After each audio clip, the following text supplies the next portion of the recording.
to reimagine education as a space where every child's mind and heart can thrive.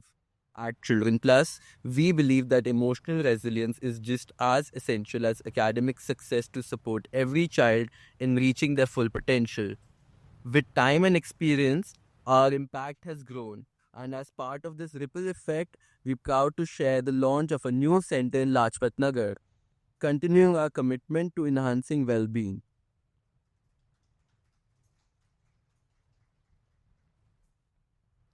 The Dalai Lama once said, and I quote, "When educating our children's brains, we must not neglect to educate their hearts."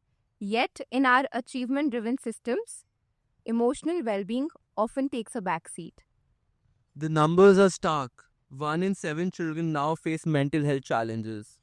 Yet, in our in a world of digital overload and academic pressure, we must ask, how can schools become sanctuaries of support? And yes, we both know this as we were teenagers not so long ago. Over the next hours, our brilliant speakers will illuminate pathways forward. But first, let's begin with tradition.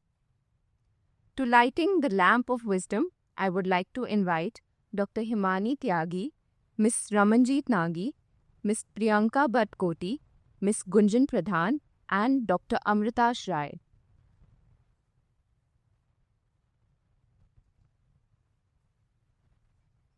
Could we please welcome them with a warm thank you?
Can you just mute?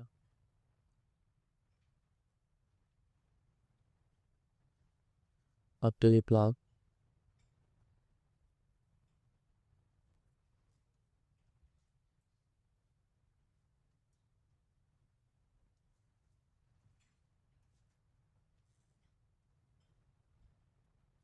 To see this film be Let's head up to the mixer.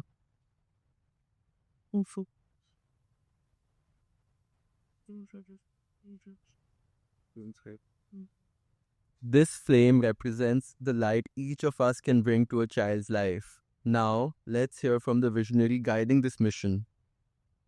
Please welcome ChildrenPlus CEO Mr. Vishal Sharma to address our guests.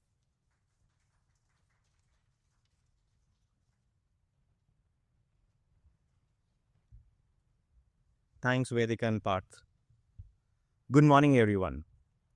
It is both a pleasure and an honor to welcome you all to the first ever Children Plus School Counselors and Educators Summit 2025. Thank you. I say first with a deep sense of excitement and optimism, as well as humbleness, because we truly hope to make this a recurring tradition, a space that grows stronger each year through shared purpose, reflection, and collaboration. Before we begin, I would like to share a quick update. Our chief guest, Dr. Patel, who was looking forward to joining us this morning, has been called into an unscheduled parliamentary committee meeting. Due to the nature of the responsibilities, he is currently delayed. While we are hopeful that he will be able to join us later during the day, in the interest of time and the packed agenda, ahead, we have decided to go ahead. We appreciate your understanding and looking forward to welcoming him whenever he's able to join us. Like Vedika introduced, I am the CEO and the co-founder of ChildrenPlus. And on behalf of our entire team, I extend a warm and heartfelt welcome to each one of you. School counselors, educators, mental health experts, leaders in the education industry, and other professionals. We are grateful you have taken time out of your busy schedule, especially in our working day, and be with us. We value you. Thank you so much. This summit for us is not just a date on the calendar. It is a milestone in a journey that began with a question. What more can we do for our children? Not just academically, but emotionally and psychologically. Today, we live in a world that's changing rapidly. Children are navigating intense academic pressures, complicated social dynamics, and the constant influence of a digital world. We are witnessing an increase in anxiety, school avoidance, behavioral struggles, and emotional distress among students. And yet, mental health support in our education systems remains fragmented, underserved, and in many places, invisible. ChildrenPlus was born out of this reality. But more importantly, it was born of something deeply personal. For both my co-founder, Dr. AMRITASH Rai, and me, this work is rooted in our personal experiences. As professionals, as parents, and as individuals who have witnessed both the fragility and the incredible resilience of the human mind, especially in our children. Dr. Rai, who is not only a brilliant child psychiatrist, but also a dear childhood friend of mine, has been a guiding force in this journey. His decades of clinical work, empathy, and deep understanding of children's emotional lives have played a pivotal role in shaping our vision at ChildrenPlus. Our mission is simple, but bold: to make mental health support accessible, affordable, and stigma-free for every child. In fact, for every family. We do this through assessments, therapy, teacher and parent training, outreach to underserved communities, and awareness building through platforms like our YouTube channel, ChildrenPlus Connects, which now has over 1,300 subscribers and more than 1 lakh views in the short span of 6 months. But we knew that awareness and services alone weren't enough. We needed to start a larger conversation, one that could reach the people who are closest to children every single day, and that is all of you. That is why we are here today, to listen, to learn, to connect, and to begin building a shared vision for schools that are not only centers of learning, but also sanctuaries of emotional safety and support. This summit is also the starting point of something much larger. In collaboration with a knowledge partner, Terry School of Advanced Studies, we are developing a white paper on mental health in schools. This document will consolidate learnings from today and combine them with evidence and policy recommendations, with the goal of presenting a comprehensive and actionable roadmap to the Ministry of Education. Some of the key areas we aim to address through this initiative include integrating mental health into the framework of holistic education as envisioned by the new Education Policy 2020. Ensuring early intervention, especially for children from economically weaker sections. Empowering educators through training and tools to recognize and respond to signs of distress. And building scalable, sustainable mental wellness ecosystems within schools. We hope this summit sparks ideas, partnerships, and possibilities that last well beyond today. We hope it gives you a chance to exchange stories, share your wisdom, and feel seen and supported in the incredible, important work that you are doing. A big thank you to our team, our volunteers, our partners, and every individual who contributed their time and energy to make this possible. Once again, thank you for being here. We are so glad you came.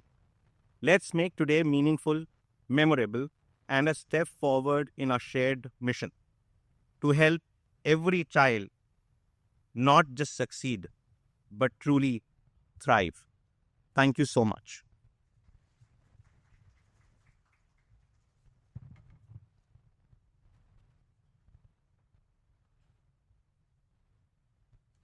Thank you so much, sir, for setting the context of the summit and for your invaluable insights.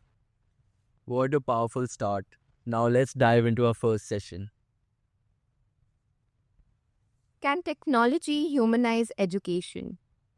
Our first speaker, Dr. AMRITASH Rai, co-founder of ChildrenPlus and a psychiatrist with 25 plus years of experience in mental health care across 3 continents, will show us how.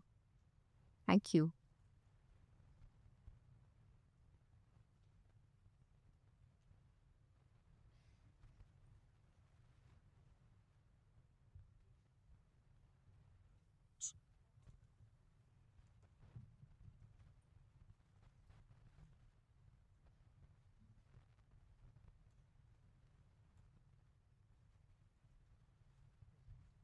Thank you, Vedika and Parth, and thank you to Vishal. And welcome to everyone. And so today thanks for inviting me to speak on this topic. So we're going to talk about AI and technology in school counseling. So I've been very specific about this because AI and technology in general is a really broad topic. And, we can go on about the benefits and also the harms that technology can do. But we'll try and cover how you can use AI and technology in school counseling, and I'll share my experience on how I've used it. So I'm Ritash. I'm a child and youth psychiatrist. I trained in Delhi in UCMS and then in Maulana Azad Medical College.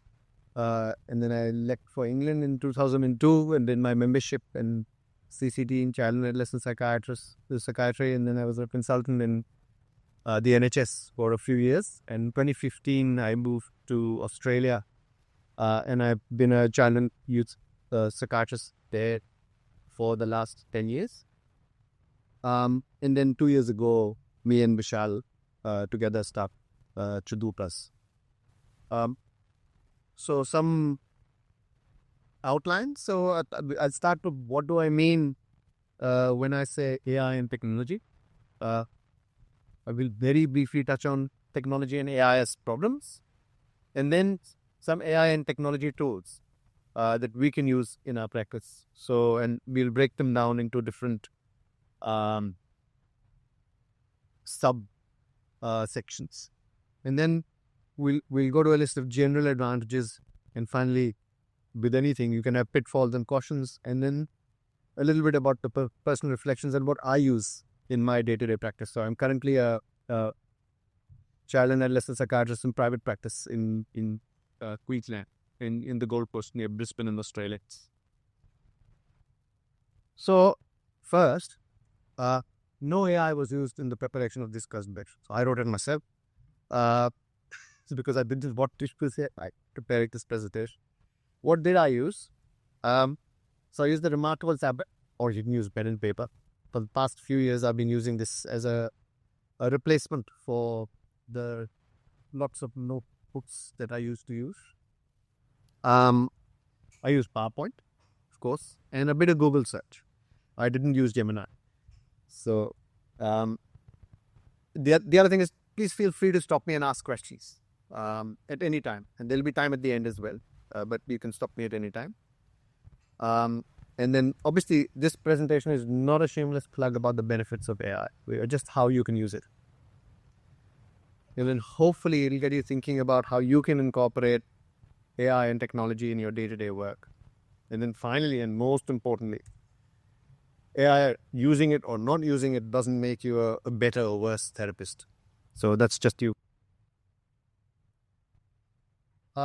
So broadly, we define AI as using a number of smart and I put that in inverted commas, tools using computation power to streamline or automate processes and make our working lives more efficient. Or it's just using tech to save me time or make my life easier. Or if you're a manager, using tech to save my counselor time and make my life easier. And why is AI important? Because all of us know there have been really rapid advances in AI. And I certainly find myself sometimes getting a little bit of FOMO, that I either get on board or I'll get thrown out, and get behind the times. It certainly has the potential, or we can say definitely will change our work lives for the better, worse, or lead to judgment day, depending on what your perspective of AI is. And this is a matrix reference for the slightly my age people. So tech and AI has problems. I think what problems can cause. So smartphones and social media, they represent the biggest change, or the single biggest change to our lives, and definitely our young people's lives over the last 20 years, and some would say even longer. So if you must have seen how people's lives, even our lives, have changed from 10 years ago. No one would spend any significant time on a smartphone, and now the average time spent, screen time spent. Any guesses? Good, yeah, 7 hours. 7 hours is the worldwide average. Yeah. So we spend a lot of time in front of the screen, and the vast majority of it is in front of our phone. And that's the other change. So we used to use laptops and other things, but now it's primarily our phones. And then AI supercharged social media like Instagram, Snapchat, YouTube, TikTok. They use algorithms, and they know a lot about us, and they control what information that we see. There's been a significant rise in sorry.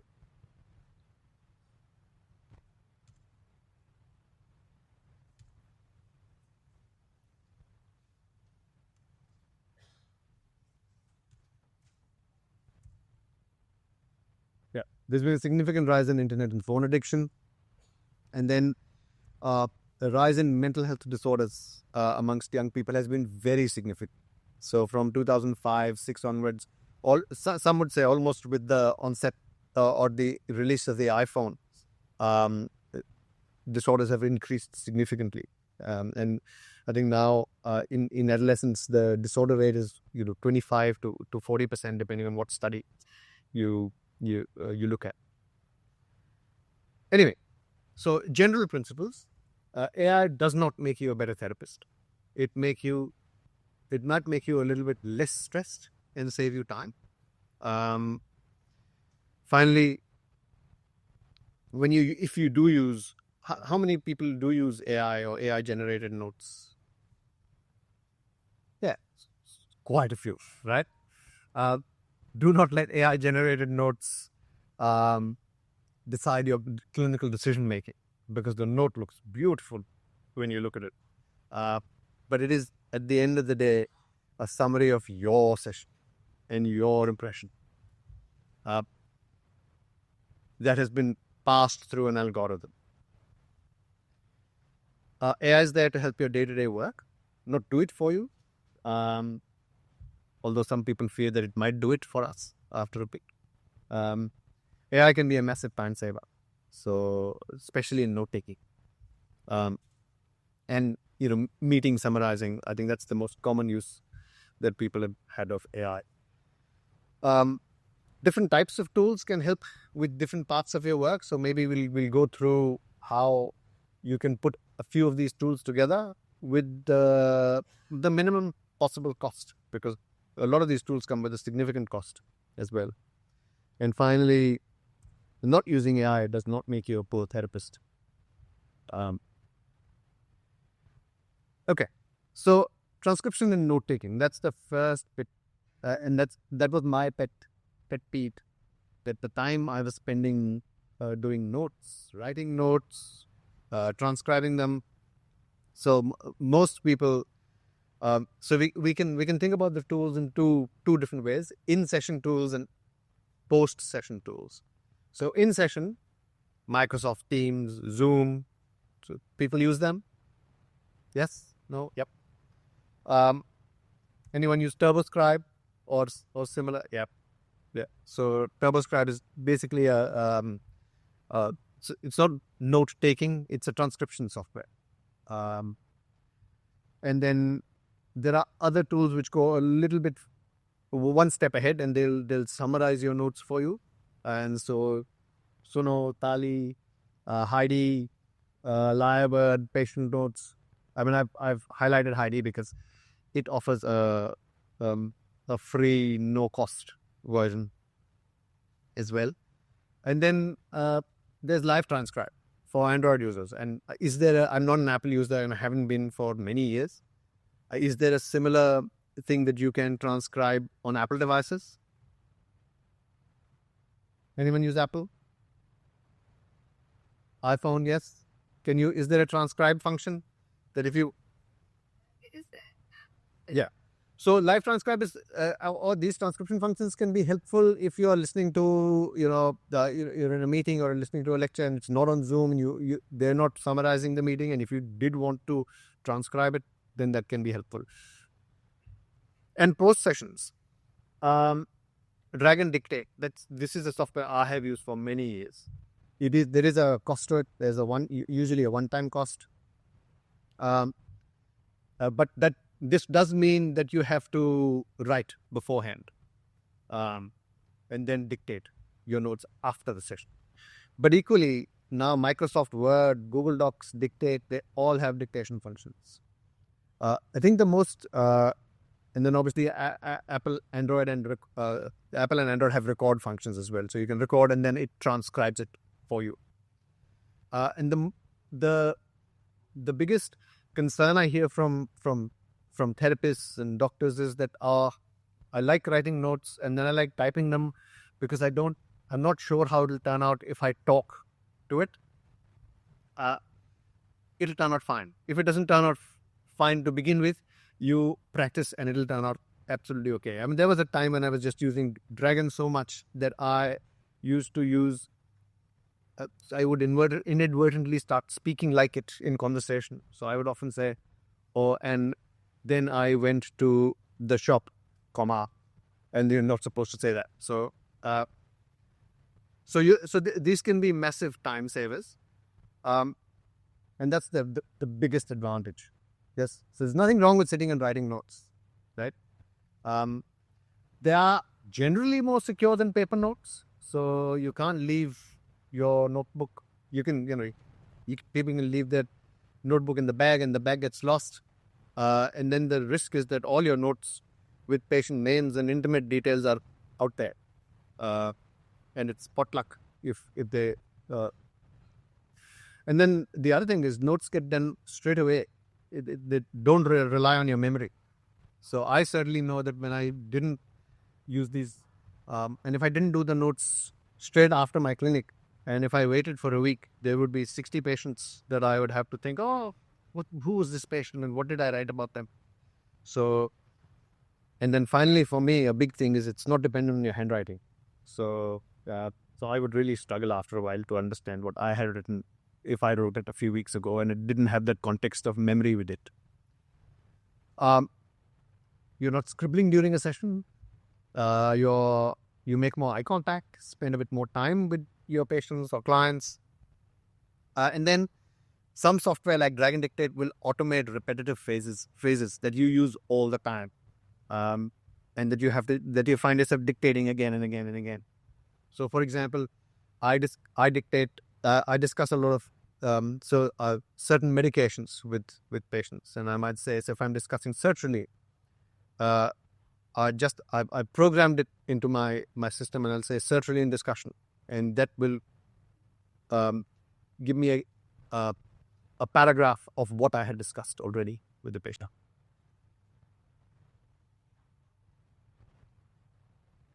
So pitfalls. you must have written consent to record a consult. Yes, if you're doing transcribing, you are recording the consult, whatever the you may think, but that it's recording. And for young people, that would generally mean getting consent from their parents. So I don't think it's okay to ask a 12-year-old, is it okay if I record your consult? So their parents, and that in schools can be worked around by parents giving blanket consent. But certainly, if I suspect if you're seeing someone as a counselor at school, their parents would know, and they can consent. The problem is they can be hacked and left open, and all your case notes are then exposed. And then this is a big thing. Transcription is not always accurate. So it depends on how good your recording equipment is, how far away it is from when you were speaking, and how much background noise there is. There are workarounds to all of these things. You can get some really good noise cancelling speakers. They will cost a lot of money. But it is really important. The transcription can also struggle with multilingual consults, but it's rapidly getting better. So you can have, because a lot of consults in certainly your practice would be Hindi and English, or Hindi and English and another language, or multiple languages. But transcription used to struggle with that, but not anymore. I think you can get some really good notes. And we've certainly done it in ChildrenPlus, that you can use multiple. You can use the software picks it up really well. And you must check your local organizations, so schools, state, country laws on storage and recording of consults. So certainly in Australia, the health authority decrees that the data must be stored in Australia. So your servers must be in Australia. So similarly, if there is a similar law that applies to India, or if India subscribes to, say, the HIPAA, HIP, AAA compliance laws, then that should be fine. But just you must always check. So if you're working as a counselor in a school and you want to use AI, you should be discussing it with your line manager, and must have signed up from management, and that we shouldn't just start using it in consults without anyone else know, because that can really blow up after. Because you only need one parent to say, I didn't know my son or daughter's consult was being recorded, to create a proper. And finally, you must read the note, because it's not really your note. It doesn't sound like you. It's the AI doing the transcription and making the note. So you must check, because you can have lots of problems with that. So AI generated summaries. This is the next step up from just transcription. And so this is where you have all those other different AI software. They're all AI based. So they all include audio recording and transcribing and a summary. And the summary really depends on what prompt you give it. So it can be as detailed or as brief as you want it to be. So the benefits, it really saves time. So if transcription saves some time, this saves more time, because the transcription, you'll get a transcript which you will have to read and then get the sense from. This gives you a generated summary. And it plus has all the other advantages that transcription tools have.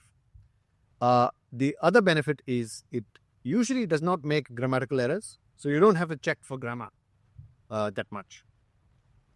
And it definitely makes your note sound more professional. And I put it in inverted commas because it sounds more professional, but it doesn't sound like you. Because certainly the AI notes that I use now, I think, well, this doesn't sound like me. So sometimes I just say, no, I'm not going to use that. And I want the letter or communication to sound as if I have written it. But it can be extensively customized according to the prompts that you use. But that is going to cost money. So the free software will not be, or the free accounts are generally not customizable, and you can't use lots of prompts. But it will give you a summary, which is good enough. I think the summary saves a lot of time in itself. But if you wanted to do them in a specific format, for example, if you use a psychological report format or a counseling report, or if I use a psychiatric report format where I send a letter off to the referring doctor, because in Australia, I only see patients who have been referred by other doctors. So I do have to write to them after every consult. So that's important. So I have to be able to customize it. So if you have to be able to customize what you are doing, then you will probably need a version that is beyond the free version. I suspect the cost will come down significantly. And then what should we be aware of? You must have written consent to record and transcribe a consult. Sometimes a verbal consent might be okay, depending on what your school agrees to, because that consent will be recorded as well. The only thing to remember is with verbal consent is if someone wants to view a copy of that, if someone wants to listen to you taking verbal consent, they can't, because the audio file, the software will not make the audio file available to you. They will make the transcript available to you, where it will say you've asked someone, but it will not make the audio available to you. And it will auto-delete the audio after a variable amount of time, which is good, because you don't want your audio sitting indefinitely in different places. So it does delete audio. So I use patient notes, and that automatically deletes audio in 30 days. But I don't have any access to it. I don't have any access to the audio. It also deletes any summaries on patient notes in 30 days. So, like I said before, the summaries don't sound like you. They sound like something else. And they sound quite formal. I think whatever they trained it with, it must be 70s and 80s written English, and that's what it sounds like. Very formal sound. You can ask it to sound less formal. But then, I mean, we've all played around with ChatGPT and Gemini, and sometimes when you ask it to sound less formal, it sounds almost playful, and then it's very hard to get the middle version. And then this is really important. The AI decides what to summarize, but it can be modified as a problem. You don't decide what it summarizes. So the AI is summarizing for you, and then you must check all notes carefully before sending them anywhere or saving them. Because there are times when the AI just makes stuff up, which is important. And this can change your entire note. So there have been kids who I've seen 5-year-olds who the AI will make up a school that they're going to, and they say they're in grade 11. And sometimes so this can be this might be a little bit trivial, easily fixed. The problem comes when it comes up with other stuff. So the AI comes up sometimes and says, or in the formulation, that there is a part of their distress is due to the death their partner on the back. So the problem is, so that causes a problem because it changes the information in your note. So if you're doing a note, you must read it because you are responsible for it. So, and sometimes it'll leave out information that you thought was really important. So that's part of why I say it doesn't sound like you. So it's costly if you want anything other than the simple summaries, or if you're a heavy user. So some software will set limits, and they'll say you can do a total of 5 consults or 8 consults a day. TurboScribe sets a limit of 3 consults or 3 transcriptions a day. But for the vast majority of people, they're enough. But I am a heavy user, and I need transcription, and I need stuff to be modified according to how I need it. So I have to pay. And then finally, you need to train yourself to train the AI. So if you don't keep working with it, it will keep sounding like something completely foreign and different. But if you keep working with it and modifying the prompts, that will get better. And then finally, the biggest pitfalls, the model trains itself on your data and your interview. So, and you always think, well, what are they storing the data for, and what are they using it for? And so now, I don't know if any of you do the subscribe version of or paid version of Gemini or paid version of ChatGPT, it will say explicitly that your chats will not be used to train their model. But if you're using the free version, they are using your chats to train their model. And then the big fear is, could it replace roles in future?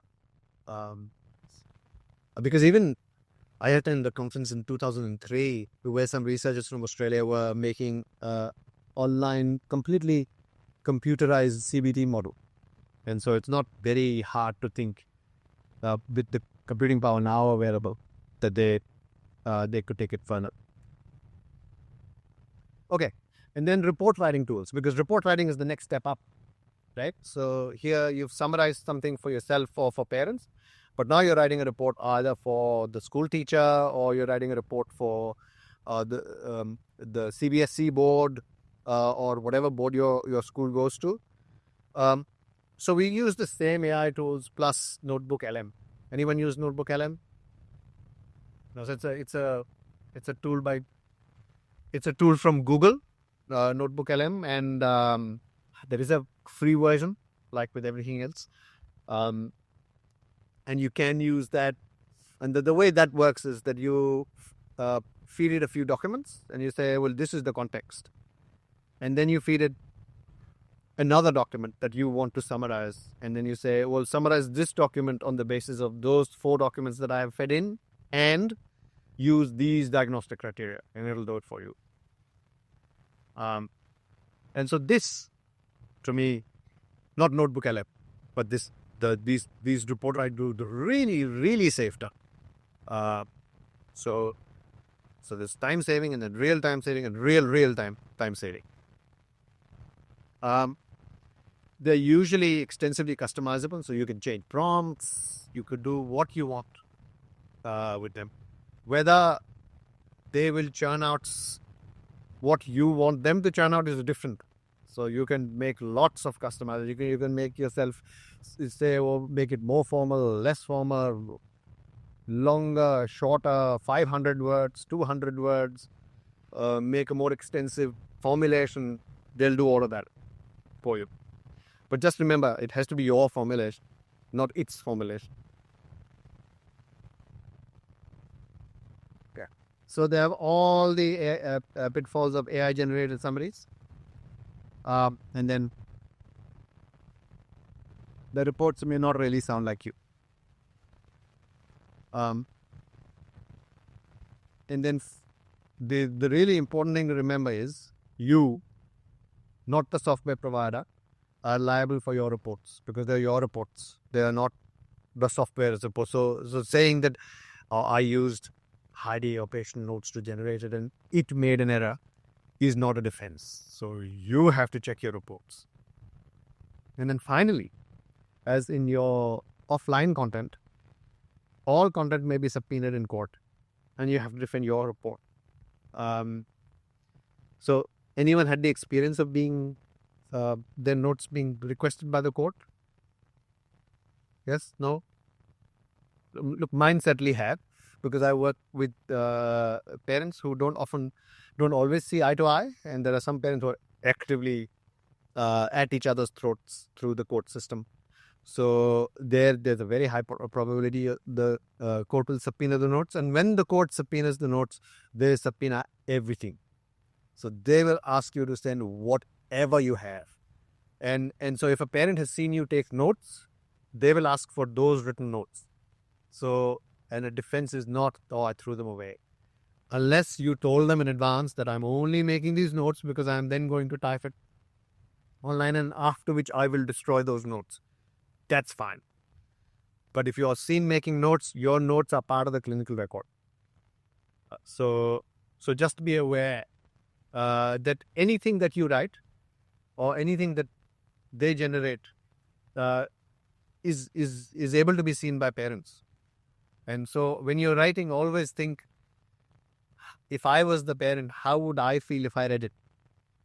And so certainly don't use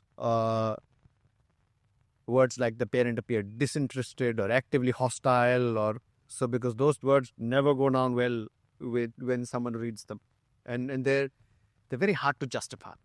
Not even in court, but even if if a family member comes along and says, "Well, look, we are moving to a different school. We'd like to get all the counseling reports from this school so we can transfer them to the other school."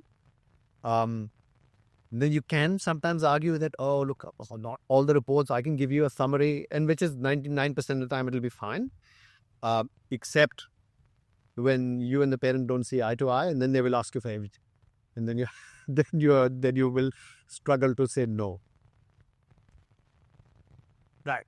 And then this other bit, rating scales and automated scoring. So a lot of people must be using rating scales. So like DAS and Hamilton and Connors and Vanderbilt. Yep. And certainly in counseling, people must be using them. So they simply convert paper rating scale measures to online versions. So, and that they do save time. And almost everything can be converted to an online version except for some IQ tests. And so the WISC, even the Pearson will offer an online version of the WISC. You can't administer it online, but you can score it online. So the tools that we can use for this are NovaPsych, which has a free version, and then the Pearson website. There are other websites, I think. But things to confirm is that people who are offering you the service actually have the copyright to the note to offer it. And so Pearson offers no free versions. You have to buy Connors, and you have to buy it per administration, which is fine. I think previously we used to have to buy Connors in bulk, but now you can buy per administration. And other tests like TOVA and stuff you can buy per administration. NovaPsych usually collects free tools and then moves them along and puts them online. So, but if you know some Excel, you can use Office 365 or Google Forms and put some. So I certainly have DAS and Vibox on my own Google Forms, because you need some knowledge of Excel to be able to make them. And then Jot Forms and other form filling websites, you can design your own forms. But just be aware that you need to have either permission from the person who designed it. Certainly don't do it with paid forms, because they will come after you. So you can do it maybe with free forms with permission. Benefits: scoring is automatic. NovaPsych and Pearson will generate interpretive reports for you, will give you an interpretation, will save you a lot of time.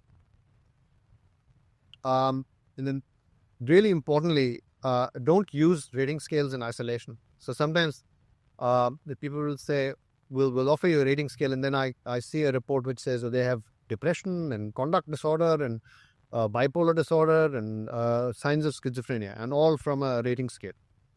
Do not use them to make a diagnosis. They can aid you to make a diagnosis, and use scores in context of the overall clinical picture.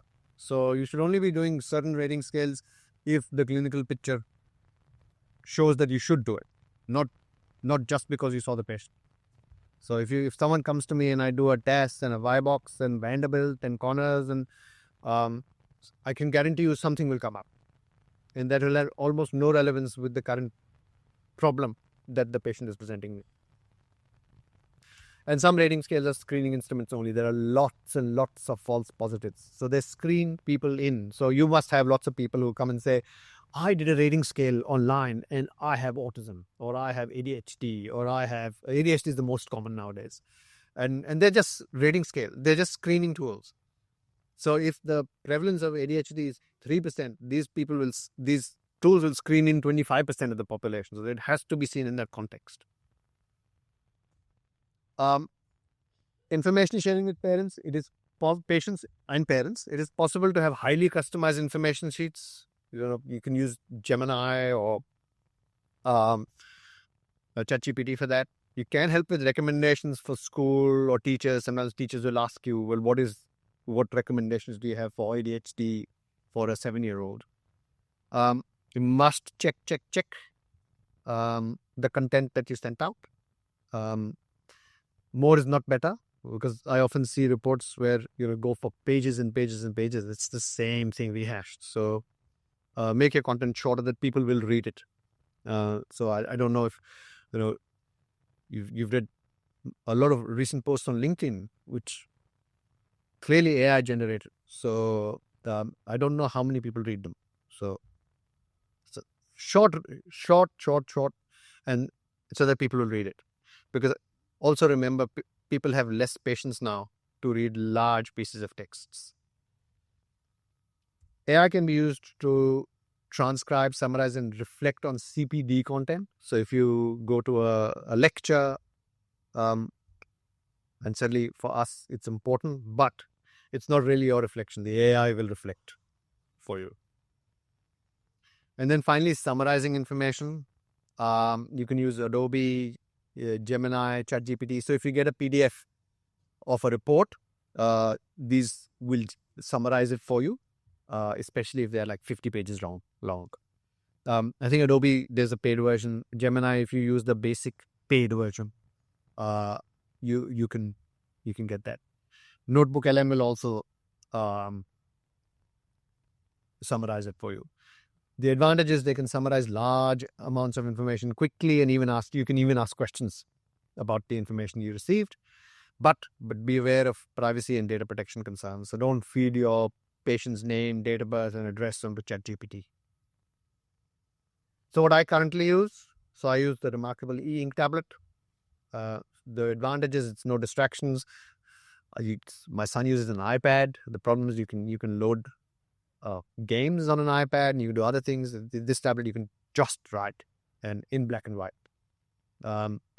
I use Gen 2 as my electronic record system.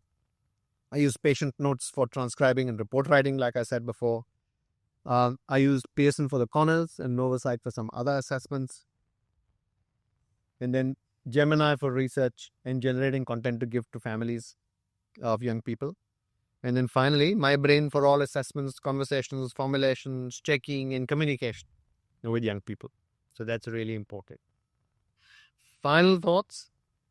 Look, AI is one of the most powerful innovations in the last 50 years and can help you manage your practice and stress. So I can certainly say that once I started using some of these tools, I've saved a lot of time.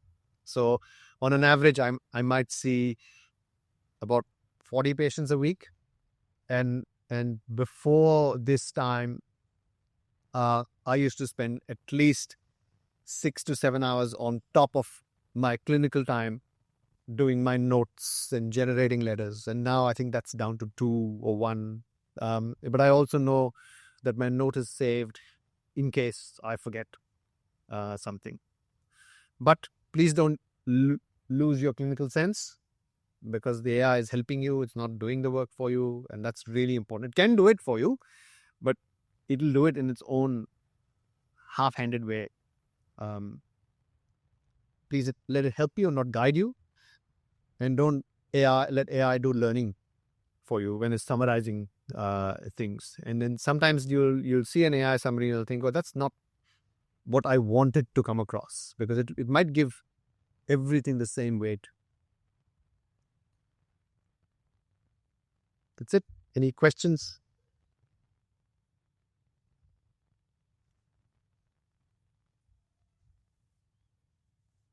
Any questions at all? No? Yes? Who uses summarizing software? Like Heidi or Tali or Suno?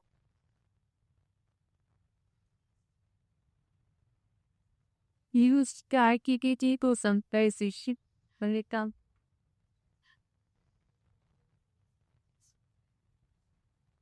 Yeah. So you can you can manually feed in your note too. Yeah.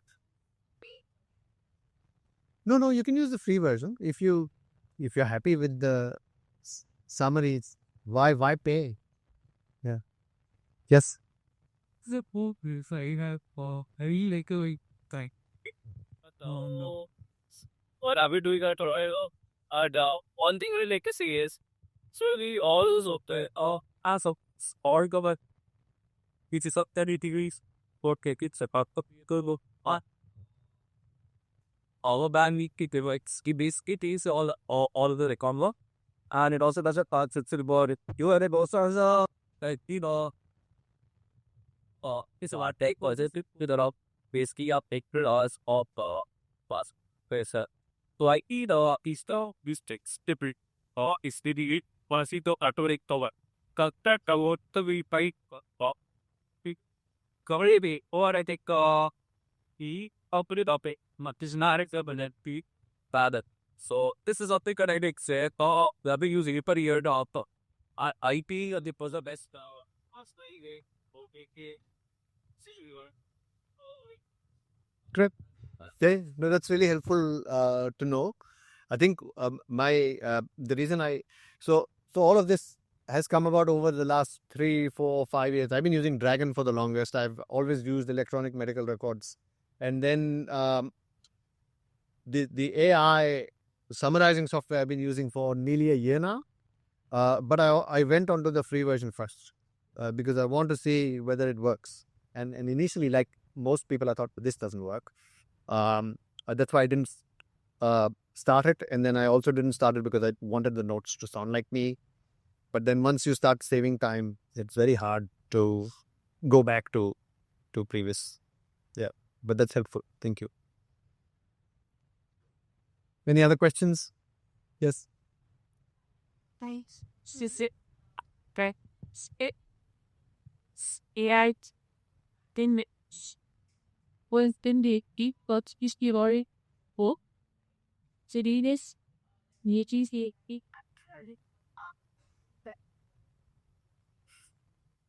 Yeah, look, AI can certainly do pattern recognition, but you have to give it the context. So you can say, oh, please. So it's I think it's excellent in qualitative research because that's what we used to do in qualitative research. We used to record interviews and spend hours and hours transcribing them and then going through them and looking at particular themes, and then AI can do it for you as long as you know what you're looking for. And sometimes you can ask, well, find patterns in this, and then you'll come up with the patterns what it thinks were there.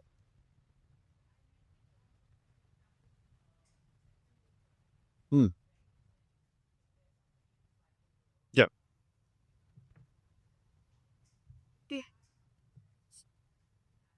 Yep. Yes. would that be okay in terms of diagnosing as well? Look, I don't think it's okay for diagnosis, but it's a good A, right? If someone says my moods are up and down, so there are lots of, like you said, there are lots of mood journaling apps, which you can use for months and months and months, which you can use for months, and then they will give you a score. They'll analyze it for you.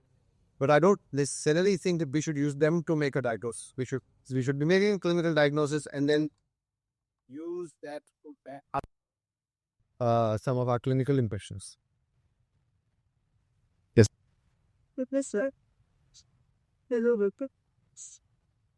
Your learning differences, such as dyslexia, dyslexia. We having EIT, for example, only now, which I get back to speaking. 30 minutes, 15 minutes a day. And then that tool can let us know if there is some learning difference. Do we have any such diagnostic tools in the market yet which can aid these special educators and the therapists, in making an accurate diagnosis? Look, I'm sure they are in development. I don't think yet there have been any approved. So at the moment, we use the Wyatt for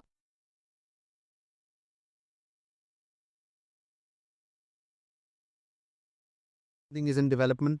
There are things like reading eggs. There are things that you can practice at home, but and schools set tasks on that. But whether it helps us, it'll help the teacher identify if the student's not been able to do tasks. But the problem is, lots of students won't do tasks because they have other things. If the child is regularly speaking on the app, let's say reading the text, Yes. because I don't know if anybody knows, there was this tool called Amira some time back. Yeah.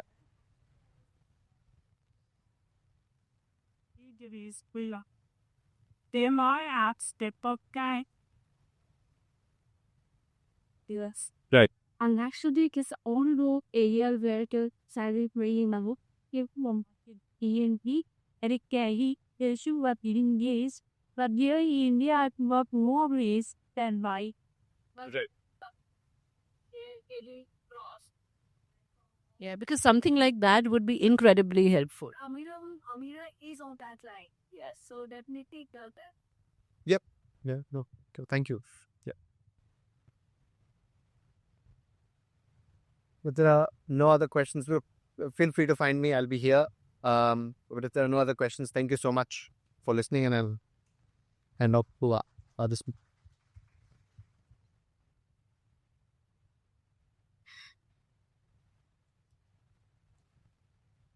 Thank you so much, Dr. AMRITASH.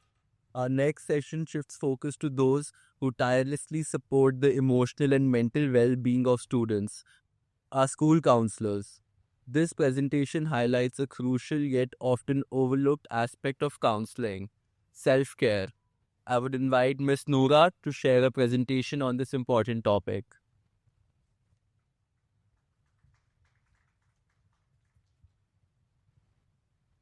Ms. Nooraa, Shiv Nadar's former well-being head, will share her hard-won wisdom on preventing burnout while caring for others.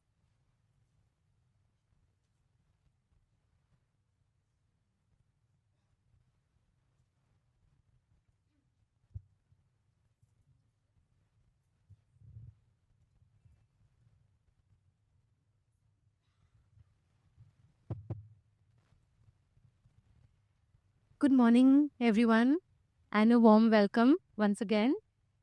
Can you go to the next slide? I'm not sure you at the back can see it. Can you read from so far? If you can't, there are some seats up here, and if you'd like to read, so I started with, there's a little poem on burnout, and with permission from somebody who has been working for very long now with an organization that provides counseling support. I put up a post on LinkedIn yesterday, from yesterday actually, and it's talking about burnout and what happens in the area of counseling and burnout. And these are her thoughts, which I have shared with her permission here. So I'm going to give you a minute or so to read both of these and as much as you can. And if you can't, please feel free to come up. There's lots of place here.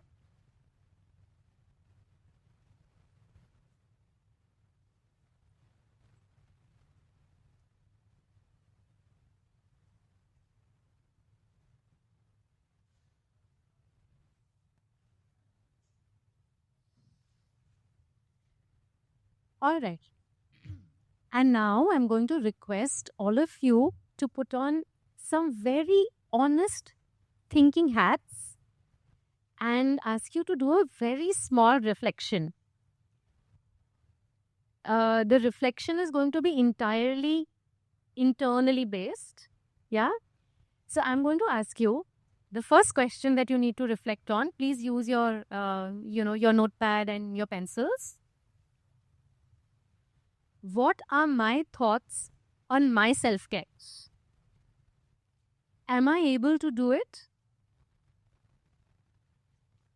And I'm asking you to dig deeper a little into your thoughts, because all of you here, counselors, special educators, other teachers would know that we all operate from a belief system. Yes? We all operate from a belief system, and whether we like it or not, वो belief system हमारा code होता है. हम उसी के according act करते हैं. So today I'm asking you to go a little deeper and actually reflect on what is your belief on your own self-care. Right? And it's going to be only for you unless you're brave enough to share it with us. So be honest about it.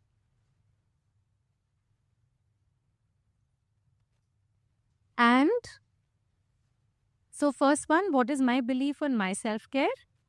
Am I able to manage it?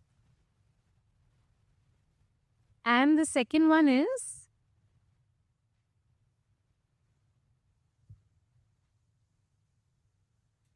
what is my general belief about burnout?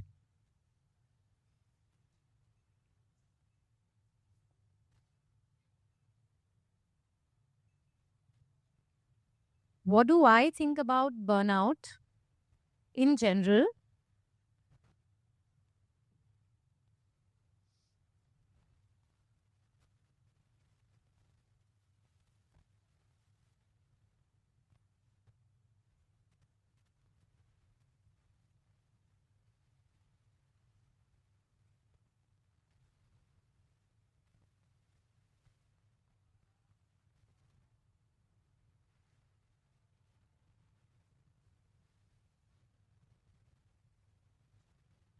Okay. Are we largely done?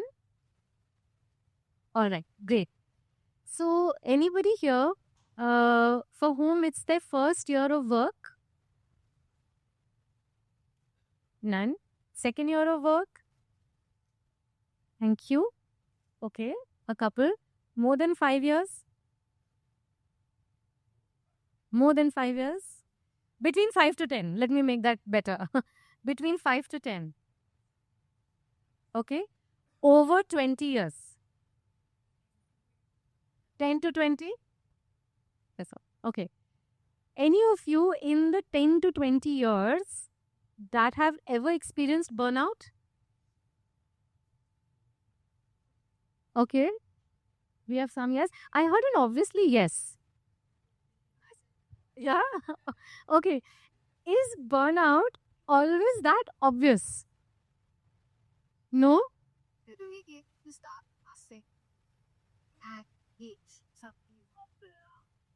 Okay, very interesting. Yes, it is obvious if you start introspecting and then you figure out if you're off the radar. Any more thoughts on that? I cannot realize it.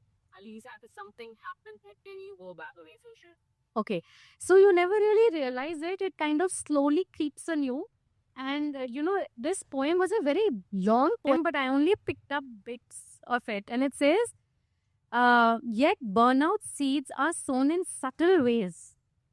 In the quiet moments and the subtle strays, from self-care and from nurturing our hearts, the embers smolder, igniting subtle sparks. So I think a large part of burnout is quite subtle, right? And it's very different in one sense from stress. So all of us here, by virtue of our profession, know about stress, right? I'll just elaborate a little bit. We all also know stress life में जरूरी है. उसके बिना हम कुछ नहीं करेंगे. Agreed? Yeah. तो कुछ भी स्ट्रेस नहीं होगा तो कुछ शायद काम भी नहीं होगा. कोई टाइमलाइन नहीं है, कोई डेडलाइन नहीं है, nobody is waiting for us. Try to think of that beautiful time when we were kids and exams used to finish and we had 1,000 things planned, but we did nothing, right? That's like the prime example of a time where there's no push, in that sense, no motivation, so we do nothing. So stress in life is important. It is zaruri. Sometimes, like ma'am here said, eustress. It is stress, but it's coming from a good thing. Anybody who's had a recent example of eustress? As educators, these are meetings that you're looking forward to. A lot of milestones that you achieve every day, because of this huge stress that ma'am says, and then we all celebrate it together. So I think we are driven when we have eustress. Yeah. Absolutely. And yet eustress can have the ability to make you feel really, really overwhelmed. Think promotion, joyous occasion. But it comes with its share of responsibilities. It comes with its share of, wanting or needing more resources at hand. Because what does stress mean? Okay, I don't have enough resources. I'm feeling overwhelmed because my resources are not adequate. It could be internal resources. I don't know this work. Or it could be external resources. I don't have a large enough team. So eustress, which are the good things, think marriage.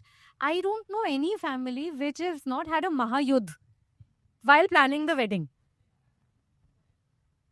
Yes, while the marriage is on, while planning kya ceremony, kya food, kya dress. Joyous occasion, but look at the stress it can cause us, right? And on the other hand is distress. So eustress, stress, which is very zaruri. If a guitar was not tightened enough, it would not play, right? And distress is when it's so tight that no matter what I do, I just cannot work. I'm not producing any music for sure, right? And what are those? That is distress. That is trouble. That is a red flag. That is a diagnosis almost, right? Yet there is a difference between distress and burnout. Any thoughts on how?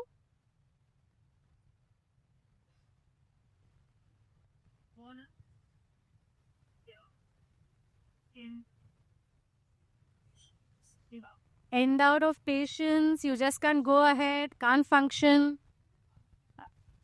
The functional aspect. Anyone else? Absolutely, you're right. Chronic distress may lead to burnout. And here are all of us for whom it's very important to be able to know that fine line. When is chronic distress turning to burnout? Right? And I read this beautiful, one line that said, when you are, even if you're distressed, you're full of it. Right? I could do this if only I had the resources. I'm not being able to do it because this and this. Right? But burnout is a depleter. Right? When you're burnt out, your inner voice will say, it is impossible for me to do this. Right? I cannot do this anymore. I don't have the energy for it. Right? So that's a very fine line where we can figure out that I have crossed this boundary from chronic stress, distress to being burnt out. Right? And as Dr. AMRITASH and I were discussing the other day, even good things can make you burn out. Right? It's not only things that are not going well. Even good things can make you burn out. Any thoughts on how? Paduti, they made us read. So representatives about the Labanese will be with like more and more moments. So you mean what? Let's speaking of money, let's keep falling the very bossy. Absolutely. Absolutely.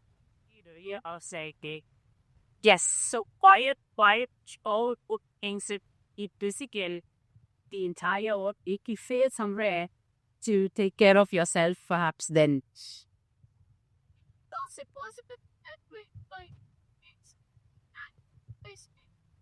Can you hear at the back? No? Alright. Can you? I was just saying that this word toxic positivity, it's become like a buzzword now. So even toxic positivity could cause burnout. Yes. Absolutely. Yeah. Parenting. So when you actually look at definitions of burnout, they'll talk about the fact that burnout usually comes from your job, right? And it comes from when you are feeling that this job is now meaningless to me. And when we say job, I understand that they probably mean a place from where you're drawing a salary. But for a lot of us, a job is being a parent. A job is being the caregiver, to maybe an older person in your family. That is also a job. It's an unpaid one. That's the only difference, right? So most burnout, they will talk about occupation. They will talk about how going to work will feel meaningless.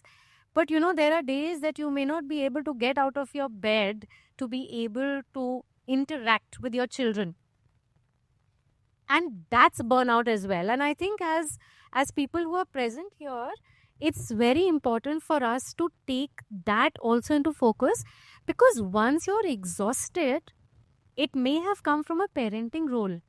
It will automatically exhaust you in the job, right? And if you're exhausted in the job, at some point you will be too exhausted to take on any other role, right? Because it's unpaid, we're not calling it job. But hai to wahi, right? It needs perhaps more energy. So these are some things that are really, really important to remember. Now, I know that, all of us said self-care is very important. And the reason I asked you to look more deeply into it is, are we really practicing self-care the way we ideally think it should be practiced? Right? First. Second, if we are practicing self-care, does it have to be ideal? Or can we do little bits of it ourselves? Yeah. So, leaving you with these two thoughts. I'll move further a bit to, in this room especially, can you add in what adds to your burnout as special educators, as therapists? Because there are specific things. What would add to your feeling of chronic stress or distress? Yes. Yes, Mai. So I'm not a special educator really, but in the position that I am, the amount of emotional baggage that you carry for others, it leads to sometimes such an overwhelming experience, because day in, day out, you're doing that at school, you go back and you also carry that baggage at home. So that when it comes together, it sometimes is too much for you to handle, and you wish that you hadn't carried so many monkeys on your back. But sometimes you're left with little choice. But again, there, I think individually, if we start taking that responsibility to balance out our lives, I think a lot of that problem will be then taken care of. Yeah. Absolutely. I will speak from two perspectives. One is from working in a school with diverse backgrounds and burnout, and the other is my conversations with people who have had experiences at some of the toughest workplaces, high risk and intense. Yes. So first and foremost, burnout, when we look into schools, might not just be because you're not getting the salary or the job. It might be layers and layers of accumulated expectations that you could not fulfill for yourself, or expectations that are put onto you. That coupled with your own physiology, because there are certain ages when we are resilient, we can carry on certain kind of work. But with age, certain work we will not be able to do as well as what we were able to do as teenagers, etc. So prioritizing what age and what occupation we occupy. So a decluttering out there, if it does not happen, it's going to create major burnouts. And especially evident during COVID times, where educators who were not equipped to use technology for teaching, and technology that was made for corporates was given and used in schools, because we had to hold sway and build bridges in extremely trying circumstances. There were a lot of people which went through such stages. Unheard of stories. Quietly, I hope certain organizations nurtured them, give them space, brought them on board, but many also were lost. We speak about loss to education towards students. There was huge loss to educators and people who were taking care, because so much of thing came on the screen. The second time I've had, with discussions, and I'm sure all of you might have had, with people who've been at the helm of bomb disposal squads, who are dealing with terrorists and other people out there, and have, diffused certain very critical situations out there. And what has come out there is that when you are used to certain things which are in the extreme, a kind of desensitization or a dehumanization tends to happen. Now, wherever the people are able to step back and disconnect at certain points of time, they continue to lead, they continue to renew. But those who become too involved out there, which is not being dedicated towards the task or that part, they carry so much of it with them that after some time, that sinking feeling actually leads to a sinking of a human being. So those are my two thoughts. Yeah. Thank you so much. Both of you had such beautiful and relevant points. And as listeners and readers, we are very selfish. We pick on only those that resonate with us. So, two things that I heard, which I'm sorry, मैं आपको बहुत trouble दे रही हूँ क्या? अच्छा. Two things that deeply resonated, from what I heard was one, that a lot of time our burnout is not coming from the environment outside of us, but the environment inside of us, which is burdened by the expectations. Right? That people really case kiraki for weird or amase self-doubts. Right? Self-doubt was like a monster with total given us. And it's really a lot of work to be managing that, constant self-inner talk. So that's something that came out so beautifully. And what, ma'am also shared was the emotional baggage we carry. And for all of you present in this room, including the principals, who are probably doing a lot of counseling and have perhaps picked up a lot of para-counseling skills along the way anyway, the very thing that draws us to this field, special educators, counselors, therapists, principals, the fact that you're probably more compassionate, the fact that you're probably more empathetic, the fact that you're probably more responsive as human beings, which is what brought you here, are the very things which will make you more vulnerable to compassion fatigue. Right? And that is one of the main causes of burnout. But compassion fatigue, doesn't really show up with a lot of compassion, because at one point, I had really reached the stage, and with really no, I'm not saying it in a very demeaning way, but my usual response to stress is ek thappad padega. That's when I'm really harassed and I want to do something, I say usko thappad padega mere se. And finally, I had reached a stage where I said, मैं किसी की problems नहीं सुन सकती हूँ. मैं सुन ही नहीं सकती हूँ. I want to beat myself up. Right? So, that's how burnout will speak. Burnout will not say, oh, little child, you're so tired, you should take rest. Yes. Burnout will not say that. Burnout will say, these people are miserable, awful people. I cannot deal with them anymore. I am exhausted. Right? Burnout will not say, child, you need to rest. Right? So, as much as we are compassionate people, burnout is not compassionate in its tone to us. Right?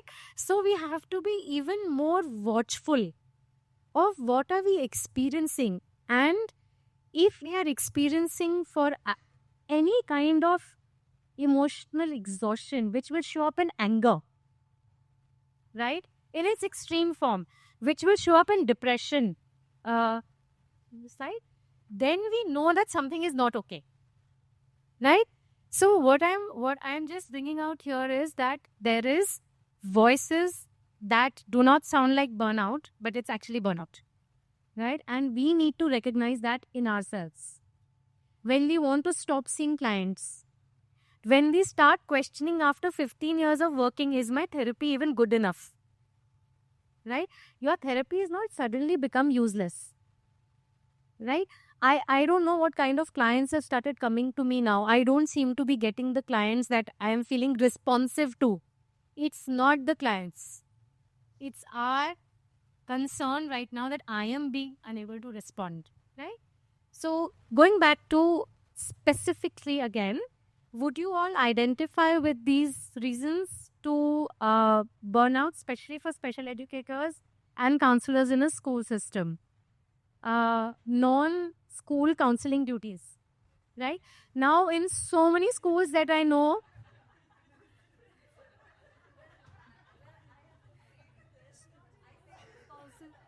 I came and I saw this concept of mostly on substitutions, yes.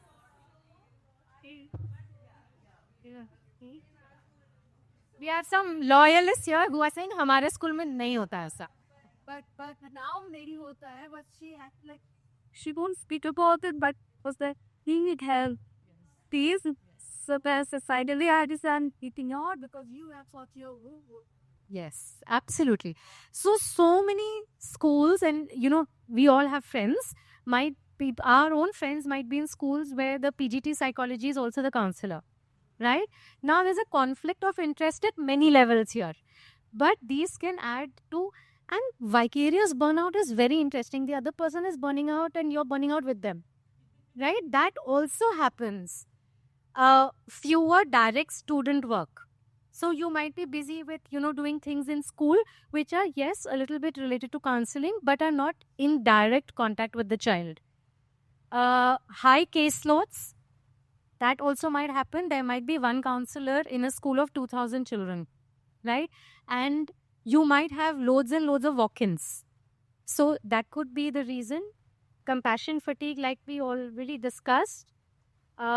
Lack of supervision. So it was very interesting. 8 years ago, when I joined Shivnada school, I think my role was only created because there was a young therapist who went to the principal almost every other day and said, I can't work like this. I need an older supervisor.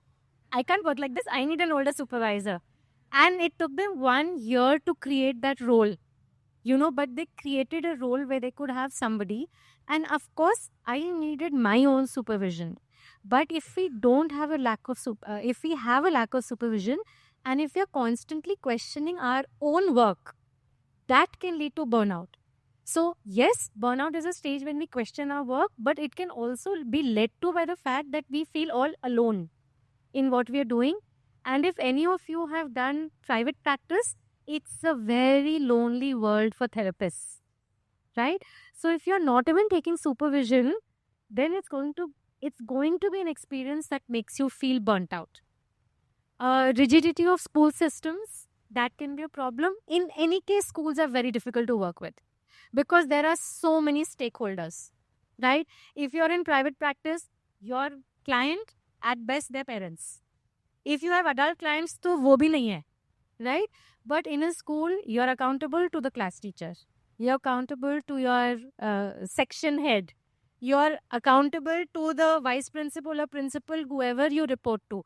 You're accountable to the child. You're accountable to the parents. You're accountable to the name of the school, right? By God, look at all what you're carrying, right? Just the thought of it is scary. But these are the things that can lead us to worry. Because half the time we are burnt out trying to say, हमको किस-किस के साथ notes नहीं share करने हैं. Because everybody wants the counseling session notes, right? So these are things that can take a lot of energy, a lot of effort, and at one point, they can make your job completely not worth it, right? Role diffusion. Okay, I'm going to be smart here. All of us who are empathetic have the ability to provide some insight and reflections. However, it is not the same as having training in the job, right? And I think one of the most frustrating parts of being in any job is when everybody thinks they can do your job, right? And that's what role diffusion is. And being a counselor is somewhat equated with common sense हो तो कोई भी कर सकता है. नहीं, अगर common sense होता और कोई भी कर सकता तो हम 5 साल क्यों पढ़ते, right? हम special trainings क्यों करते? But this also can lead to feelings of, stress, distress and burnout. Role ambiguity, like I said, that could come from the school structure. It could come from, how your role is divided in school. That also leads to burnout. And one of the things that I have always felt out of personal experience is lack of appreciation because so much of our work is invisible, right? Sometimes, and if you're a special educator who's slogged with a child, if you're a therapist who's been working and there is this award ceremony that's happening and the child is getting an award, we are the most invisible people in the success and the journey of that child, right? We cannot talk about it. You cannot talk about the time when the child's parents were in tears and said, Madam, हमारा बच्चा कुछ नहीं कर पाएगा. Right? You cannot talk about the time or the hours you have spent with how many children, because that's also confidential. Right? A lot of people have gratitude for what we do. But maybe in 6 months, you'll get one vocal gratitude. Right? Where a child will actually come and say to you, thank you, ma'am, you made a difference. You may see it in their behavior, but will they say it? Probably not, because children are children and they're on their own trip, but adults also forget. We not have a culture of appreciation overall. But because we could see that, because we don't think that he can, because it might look like me. I don't know about other schools, but where I'm working, every single day or every week, if I'm doing something good, I am being appreciated. My kids are being appreciated. My parents are being appreciated. So, नहीं exercise. She's so see me one and all here and there talk and take. I thought like we take unique sort of you know that way. They all in chaos you and you're say back random wiki source. But as your there's quite cause how what difference does it make to your burnout? Because I would just like to highlight she's alone handling 22 kids. 22 kids and she has a packed schedule. And sometimes we have to worry about her burnout. We really have to. And that is why, it's so important to keep her motivated because she's doing significant work. And what difference does it? So that is why I just thought that, it does make a difference to the motivation. And she's giving and giving and giving all the time. So for her glass to be full, we all, the class teachers, the coordinators, myself have to be very mindful and recognizing all the efforts. Yeah. Yeah. That's beautiful. Thank you so much for acknowledging Priya right here. And she's right. Some of us will belong to organizations and some of us will belong to families where appreciation is a part of our everyday language. But, we are also like you said, we are also in a culture where they say that love means no sorry, no thank you. Ye kaun sa love hai bhai? Right? I mean, here is... love is people going out of their way for you and you going out of the for them. So, sorry, please, to banta hi banta hai. But you're absolutely right. These are not culturally present concepts, and especially for us, our work is highly invisible. Without again any demarcation, but perhaps not as much for special educators as it is for therapists. Because it's the confidentiality levels are completely different. Burnout can be the same because for a special educator, you are imbibing the frustrations and the difficulty levels that your child is feeling. And you're constantly at the back of your head, you have the child's parents who are deeply, deeply struggling, right? Because it is not easy to be a parent of a child with typical needs. To be a parent of a child with special needs, you need another whole book of strengths. So these are things that we see daily in our work, and that also can be Restrict. Where? Next slide. So the reason these are there is... Okay. Wow, I seem to be testing out all the mics here. The reason these are there is that, it's important to keep them at the back of our mind, because knowing what might be triggering, this whole sense of distress in me is important. Red flags, I'm sure all of you know, they are very similar to the red flags of stress. But again, I'm reiterating, burnout is more emotional. Burnout questions our own skills in terms of, am I good enough? In burnout, our sense of self is displaced. Right? And that is something that we really need to remember.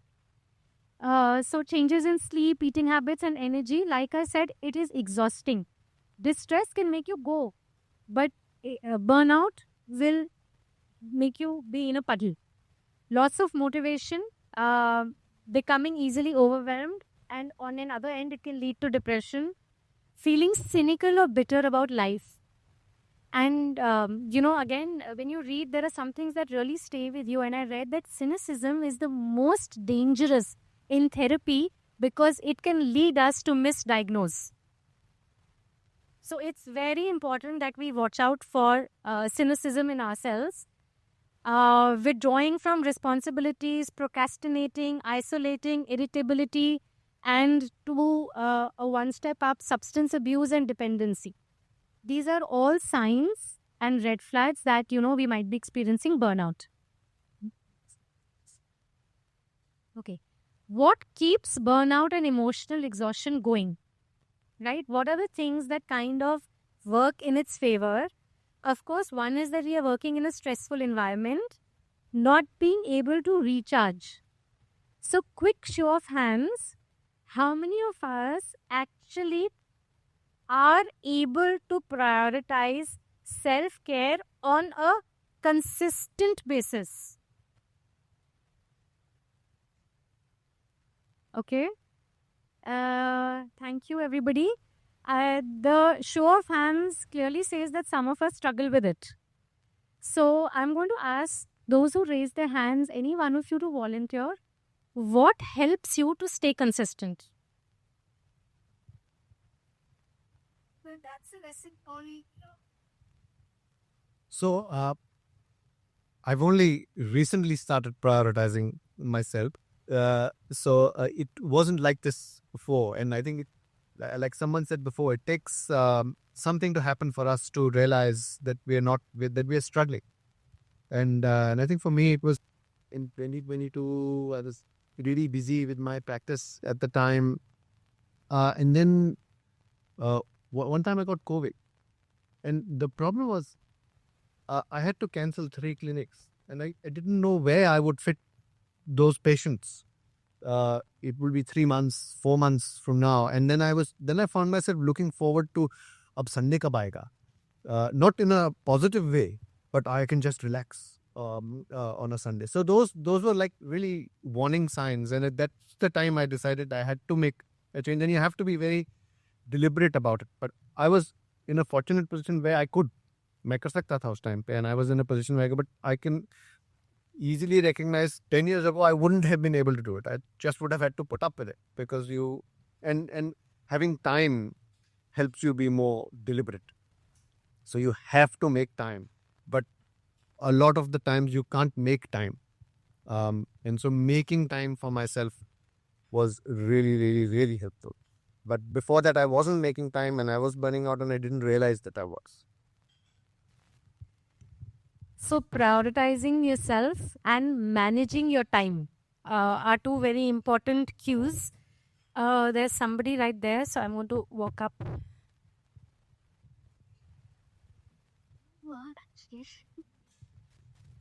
A lot of times, burnout does not come with low energy levels. Sometimes it is like hyperactivity where you tend to talk a lot. So when I went back home, how I experienced burnout was that whenever I used to go back home, my son used to tell me, Mama, all the time, please do not get into your counseling mode. All the time you're talking, all the time you're counseling. So I realized that it was like, maybe I am not able to differentiate between my personal and professional life, and I was getting work home in terms of my own personality. My personality had become in such a manner that I was always explaining things, always trying to figure out where the problem is. So burnout can be in this regard as well.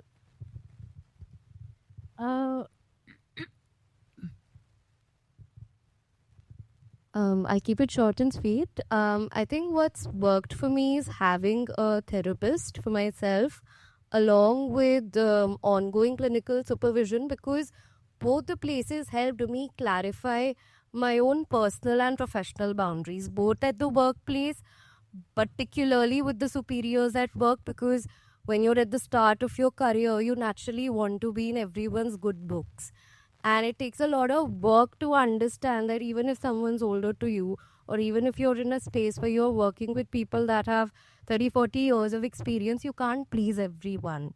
So if you are if you're personally disempowered at the workplace for whatever reason, I think setting boundaries becomes very difficult. So I used to notice that it was very easy for me to slip into the role of a people pleaser, and I really had to develop very solid boundaries around that. And that means being learning how to tolerate that every individual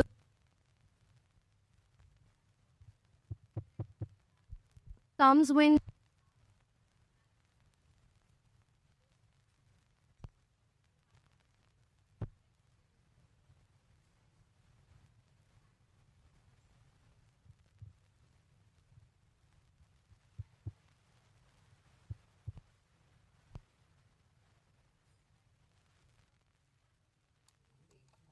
how are you expecting that person to access supervision in therapy? That's pretty expensive. And finance is something that we don't openly talk about. Standards differ from school to school. So I think having the right professional community really matters. So it's been boundaries for me. Boundaries and like stepping out of the role of a person who's supposed to make everyone happy, because if you're making everyone happy, then you're not doing work which is good enough. This work in fights, nature is not always about making the other person feel warm and comfortable. There's a lot of discomfort to it. So I think that would be it. Thank you so much for that very candid sharing. And of course, I think a large part of self-care is, also being clear that there are sometimes you have to afford it for yourself, right? It could be in terms of supervision, it could be in terms of a holiday, it could be in terms of professional development, it could be in terms of an indulgence. But the fact that you prioritize what you need, in your case, supervision. And I think one of the best things about the newer generation, like in the past 15 years of therapists, of young people who are becoming therapists, is they are very often clear about the need for supervision. When I studied, this was not a concept. And when I passed out of college, it was not really a concept. And, we did have older mentors teaching us, but supervision was not so much of a concept in India. And now it has become so. You must make use of it. And of course, boundaries and not people pleasing are big reasons for any kind of imbalance in us. And that includes distress. I'll just take 2 minutes more because I think we are running out of time. Is that all right? So one of the things, of course, is we'll be talking a lot about having negative thoughts about yourself and your work, which will come from the fact that, I'm generally perceiving the world quite negatively right now because I'm exhausted. So that is something important. And coping in unhelpful ways. Now, coping strategies are very seldom talked about. Can we go to the next slide? This also I read, and I would really, I hope it resonates with you as much as it resonated with me. Protecting yourself from burnout is an ethical decision that requires constant intentionality. And in fact, the American Association has made it a kind of a rule that it is your responsibility to make sure that you do not burn out. It is part of their ethics, right? This is something that we must do if we want to be productive and effective therapists. A burnt out therapist is going to damage the client. And That is a truth that we must acknowledge to ourselves, right? I'm here to be a good, effective therapist, not a tired, exhausted, burnt out one. And that's something that we must do. So, of course, like somebody said, being mindful of where I am is really important. Reflecting on your coping strategies. A lot of us get very emotional, and burnout is also emotional exhaustion. What is happening? Why am I caught in this? Right? We may cry, we may despair, but eventually we have to move to problem solving. What do I do about this problem? Right? And that's something that would mean we are coping effectively with burnout. But a lot of us remain in the emotion focused one. हम रोते रहेंगे, हम hopeless feel करेंगे, हम helpless feel करेंगे, और वो stage अगर प्रोलॉन्ग हो जाएगा तो आपका बर्नआउट प्रोलॉन्ग हो जाएगा. We have to move to the problem solving stage. Reframing thought obstacles. I can manage this. I will never get burnt out. That is a fallacy. All of us can get burnt out, right? I can manage with little care to myself. You can manage. It's the same as being highly optimally functioning and thriving in your respective career. Avoid, affective rumination. I must have done something wrong. This is happening because of me. All the things in this world are not working towards me. A lot of us focus on self-care. चलो जाके कुछ करते हैं. Let me take a holiday, right?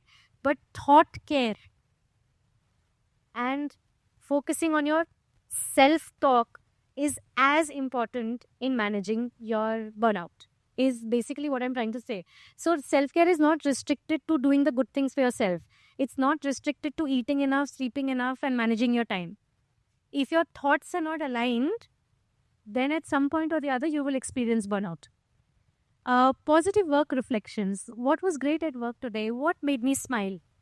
Work-life balance, we all know enough about, and personal therapy and supervision. That's really important. I think that was my last slide. I would love for you all to explore these two tools. You will find them very easily on the internet. Just go and check your battery. Vishal is saying time up, तो मैं बहुत जल्दी बोल रही हूँ. But go check it out. This is one of the best self-check-in tools on a daily basis. Compare yourself to your phone. आज मेरी battery कहाँ पर है? Right? And what do you need to charge your battery? It's a beautiful tool. The next thing, because you all are special educators and school counselors, there's a beautiful, beautiful theory called zones of regulation. Right? You can use it for your students in workshops. You can use it for yourself. It's a daily check-in of what zone am I in. Am I in a blue zone? Am I in a green zone, a yellow zone, and a red zone? Red is angry, mean, right? Yellow is frustrated, worried. Green is where you want to be, obviously. Happy, calm, feeling okay. And blue is sad, bored. So on an everyday basis, you may experience all these zones. On an everyday basis, we will have to pick ourselves out of it and put ourselves in the green so that we don't lead to chronic stress and burnout. And burnout is the bigger, badder, meaner brother of stress. So watch out for it. All right? Thank you very much.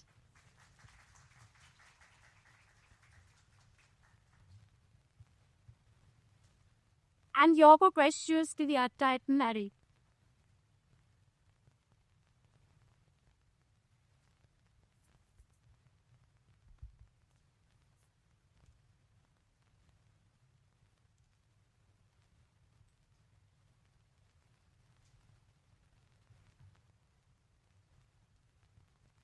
Thank you so much, Miss Nooraa. I think I say it on behalf of everyone for sharing such enriching and relatable insights with us. Thank you, ma'am. Now let's take these insights into our first panel discussion. We are pleased to share that the insights and key takeaways from today's summit will be documented and published in a white paper. We have students from Terry School in Advanced Studies and Christ University who are seated right here. Thank you, Devangna, Ashmita, and Soumya from Terry School and Christ University.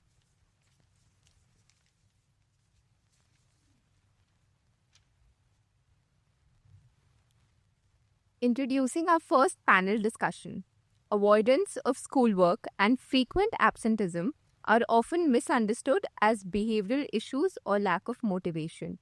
They can be powerful indicators of underlying academic anxiety. For many students, the pressure to perform, the fear of failure, or repeated experiences of academic struggle can create an intense emotional burden. I am pleased to welcome our panelists, Ms. Ramanjit Nagi, Ms. Gunjan Pradhan, and our co-founder ChildrenPlus Vishal Sharma as the moderator for the panel discussion.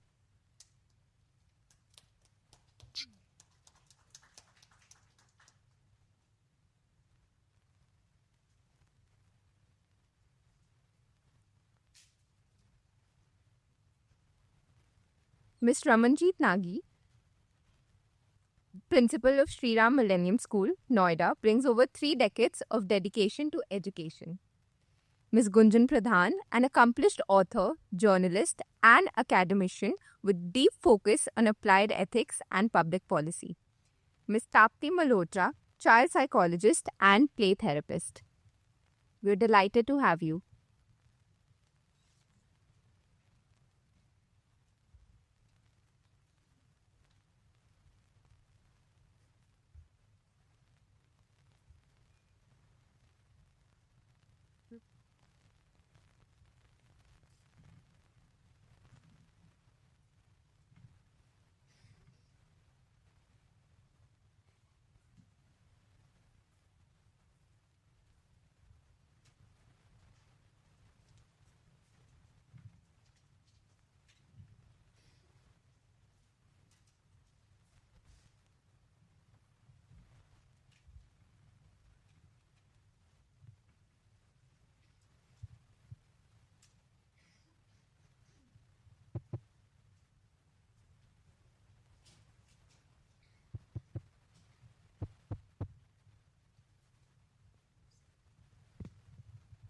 Good afternoon, everyone. Thank you so much for panelists.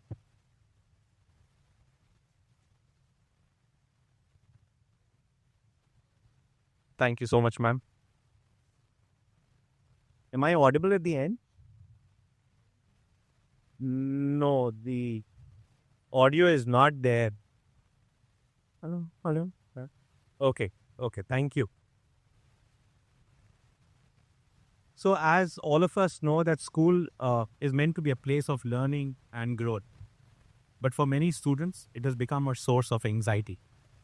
School avoidance is not just about students skipping classes. It is often a silent distress call. Some students are overwhelmed by academic pressure, some fear social situations, and others battle internal struggles that remain unseen.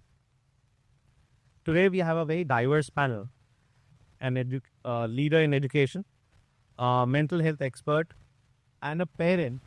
And we are very, very grateful to Gunjan, who has agreed to share her own story and be with us. So she is a mother of a child who has ADHD and has anxiety issues, and is also he's Asperger's. He has the Asperger's syndrome. So therefore, and she very bravely has come here and agreed to be a part of this panel. Special thanks, Gunjan, to you. So, as the topic suggests today, the school avoidance due to anxiety issues, which at our center also we are experiencing many cases, right from it starts that what we are seeing at our center from about 7-8 years of age and goes up to about class 11th and 12th as well. In fact, we have some students coming to us who have dropped out of college because of their anxiety issues. So I will open up this with you, ma'am. So as a school leader, and I'm sure that there would be quite a few cases in your school as well, where children just stop coming to the school. And then the parents come to you saying that our child is not coming to the school, he's facing the anxiety. You have a problem on your hands about the attendance issues, the CBSE guidelines, the board issues. So, how do you manage the two situations? So this is a. Can you hear me? Yes, you can. All right. So a very valid question, Vishal. Talking of anxiety as a school, first we have to acknowledge that it exists. The minute we try to shove it under the carpet to say that no, there is no anxiety, the child is probably making excuses and send the child to school, it doesn't work like that.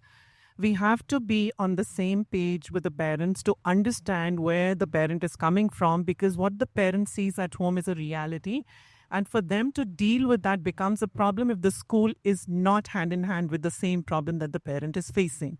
So, the first and foremost, as educators, as leaders, is to come to think of a solution so that the child comes to school. The first important thing is to getting the parent on board and school and home working together.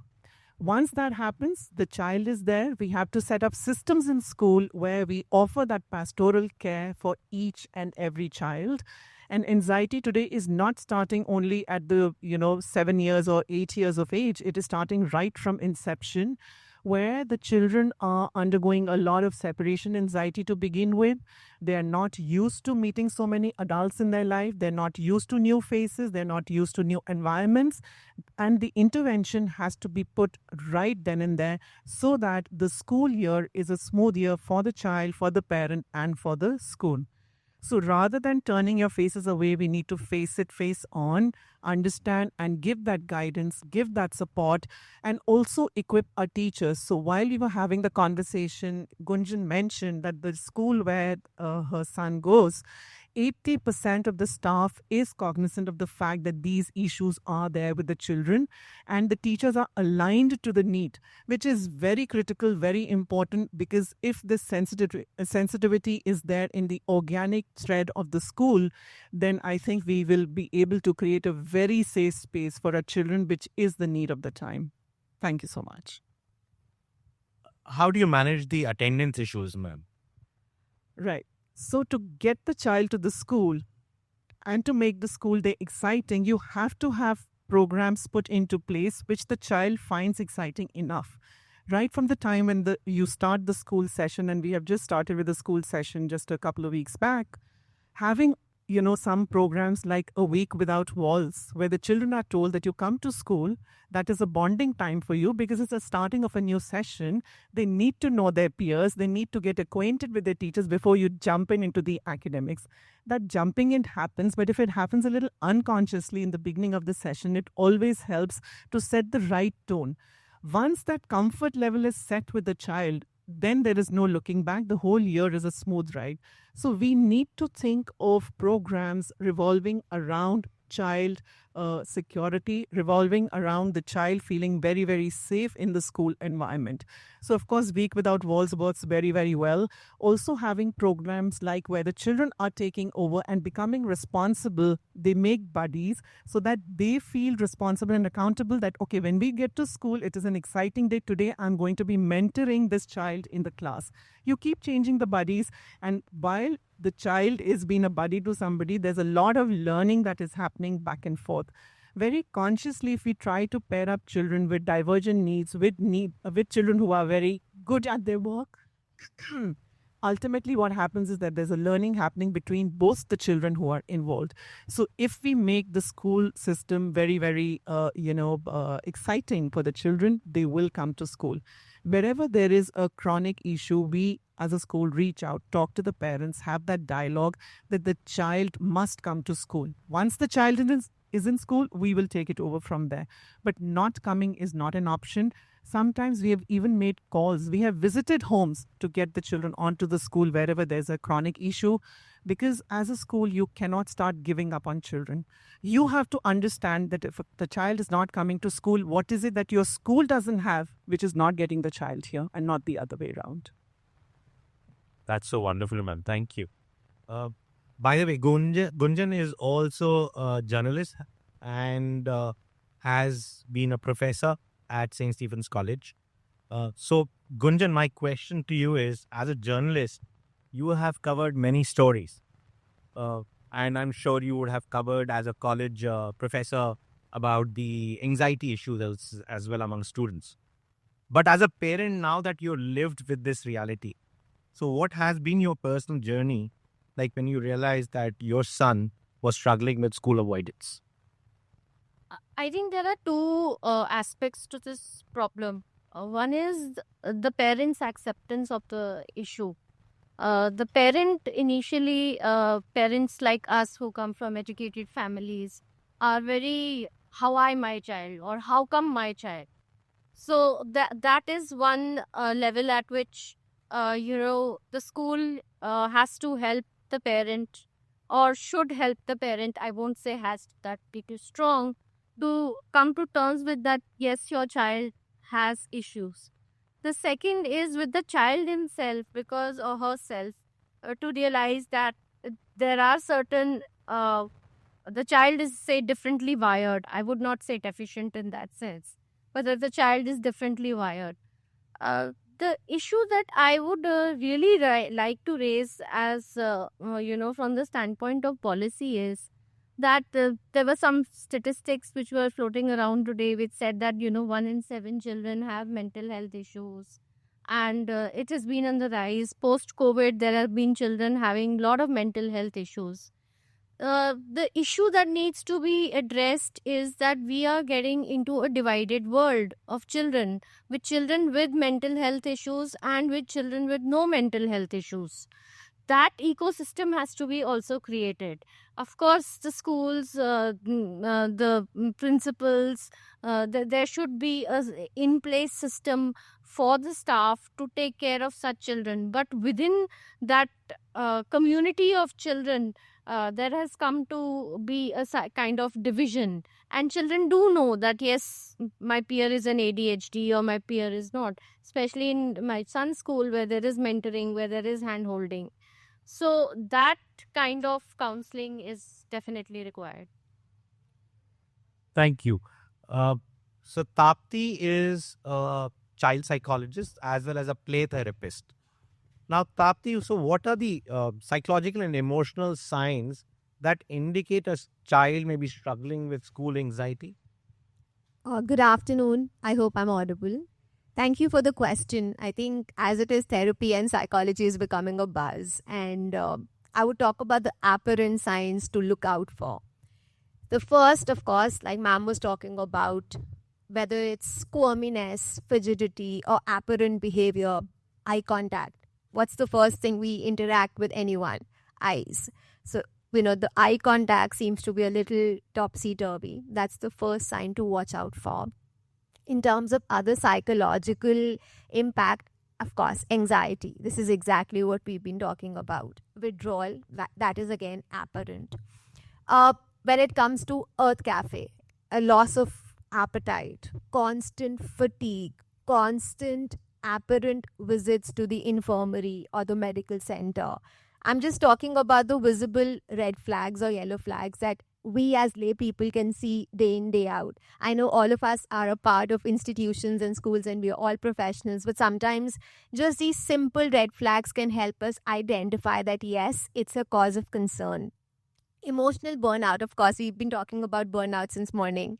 So even for children, that is so apparent. As educators, looking at the handwriting, open the journals, do a little bit of a trend analysis. Okay, probably, let's say, go back to 3 months. Past 3 months, current, where are we at right now? Parental involvement, again, in terms of, is there any sort of a disruption happening at the home front? Is there some sort of change, any transition there, any sort of a shift there? These are some of the apparent factors which will lead to all of us to identify some sort of a transition in a child. And of course, psychologically, emotionally, behaviorally, there are apparent features, beginning with eye contact, fatigue, dizziness, visits to the infirmary, emotional bouts, confusion, communication, friends, they're not wanting to interact. They do not want to go to the peers. They just suddenly withdraw, and absenteeism. That's the first thing, like ma'am was talking, that the child does not want to come to school at all. And yes, as a school, that is where our role comes into picture. How are we intrinsically driving the child to visit the school and be more regular in terms of attendance? So I'm just talking about some simple, real factors that all of us can see in a day-to-day basis. Can I just add on Thanks. here? Yes, sure. So adding on to that, I feel as an educator, it's very, very important to pick up on the non-verbal cues than the verbal and the very apparent cues. A child may just shut down, not wanting to interact, not wanting to even leave their, very safe spaces that they have in the house, is when the red flag should be raised immediately. Because many a times children, and especially if they are teenagers, they're not very communicative. They will not let you know what's happening in their little world, while lots must be happening. So we have to have our eyes, ears very open for that non-verbal communication. And that's very, very critical. So do schools, because I'm not asking you specifically to your school, and since you've been to been in other schools as well. So you think the schools have a system of picking up early signs? So actually that goes down to the kind of training that you're providing each and every educator in the school. Not only that, even the didis and bhaiyas who are there in the school, who interact with the children in the washrooms, because a lot happens there as well. If that training starts at the grassroots level in the school institution, where everybody is wired to pick up these kinds of signs and symptoms, it just helps in developing that kind of a ecosystem where every child will be noticed for what they are doing and what they are not doing. So active workshops for students, for staff, for parents, because all the stakeholders who build that community have to be on the same page to be able to recognize. Because while sometimes schools try to defend, because that's the easiest thing to do, that no, nothing is happening, it's all right, let us go on. Parents may also be in denial of the fact that sometimes when things are reported back to them, to say that no, nothing is happening like that, he's fine, no, my child is interacting, nothing is happening. Probably the problem is only in the school. So we all have to be in the same page, otherwise it'll be just a push and pull and we don't get anywhere. Hey, thanks. Tapti, so in your experience and as an expert in this line dealing with children, what do you think are the root cause of this school avoidance? So again, we go back to the familial factors, and like ma'am was saying, no blame game here. We often start finger pointing and blame gaming that, oh, this could be the reason, or it's coming from home, it's coming from school.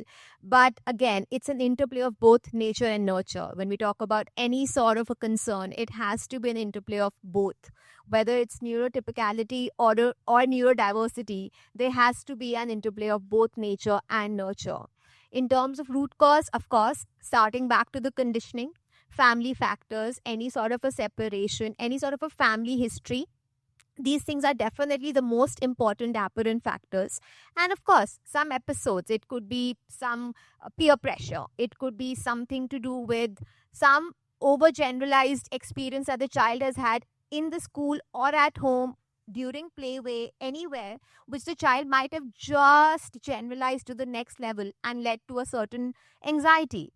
And I think, again, I will re-emphasize on the fact that it's very easy for us to label and say that, oh, there's something wrong, but we need to understand that there has to have a lot of comorbidities, which are attached to that particular behavior.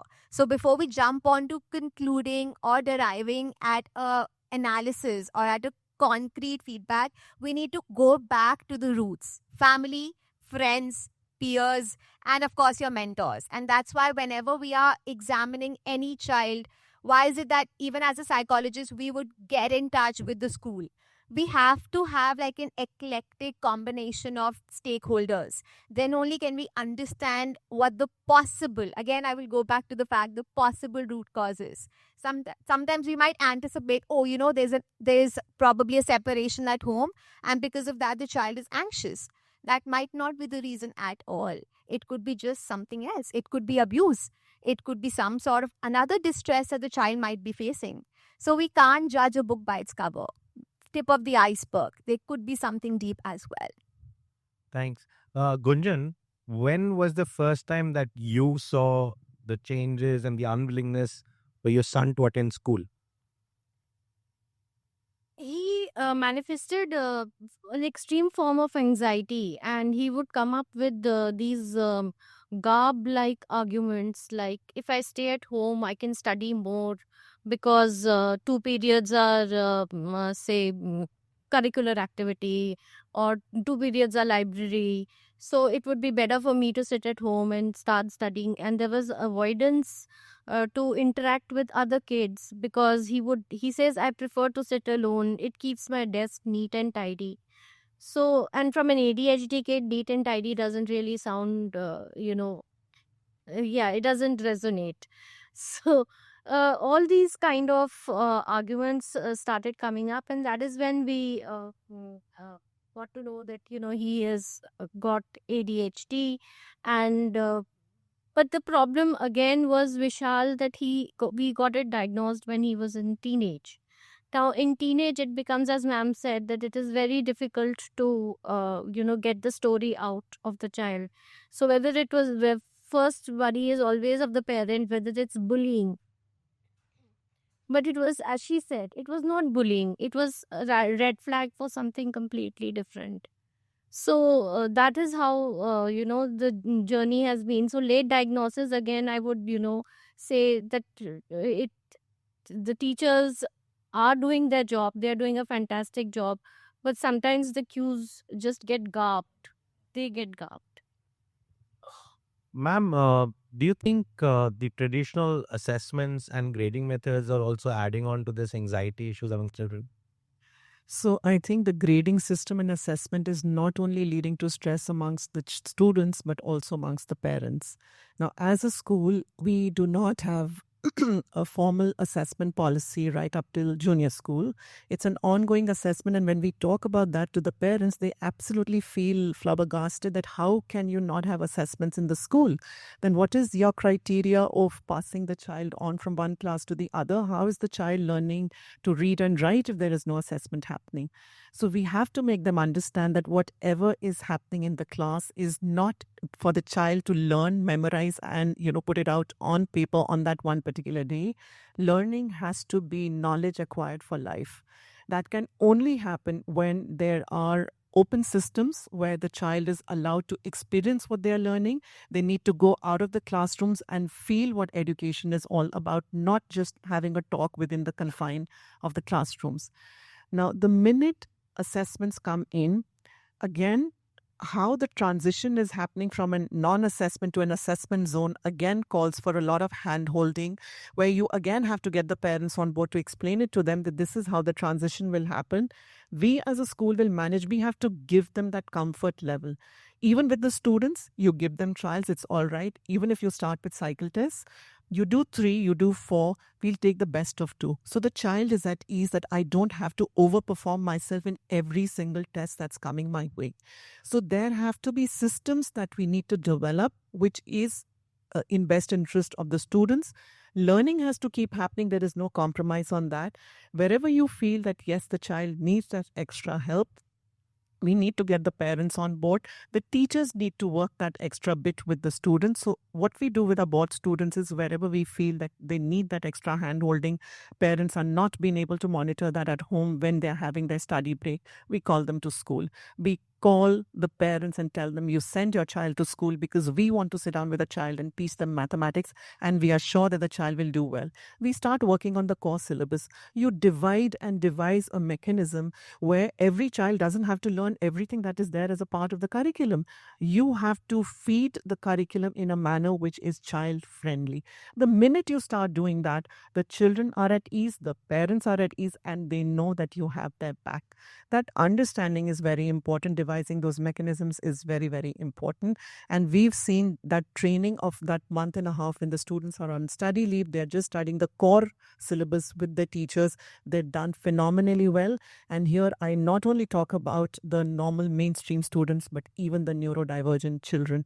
They have done well, and they've made us feel very, very proud, and they're standing tall on their feet. And that's the biggest success that a school can have.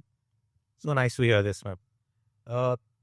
Tapti, we have another session on the social media, and in that we are going to touch upon the latest series, that is the adolescence. However, the Do you also agree that the social media among this generation is adding on to the anxiety issues? 100%. It's adding fuel to the fire. And of course, I'm dealing with kids as young as 18 months. And the Gen Z, of course, that's Gen Alpha. Now we have Gen Beta. And I did have a 3-month-old the other day, and the mother got the kid, and she's like, "Oh, I'm just so paranoid. I don't know. As a mother, do I expose myself to technology? Will it get transferred to my kid who's just 3 months?"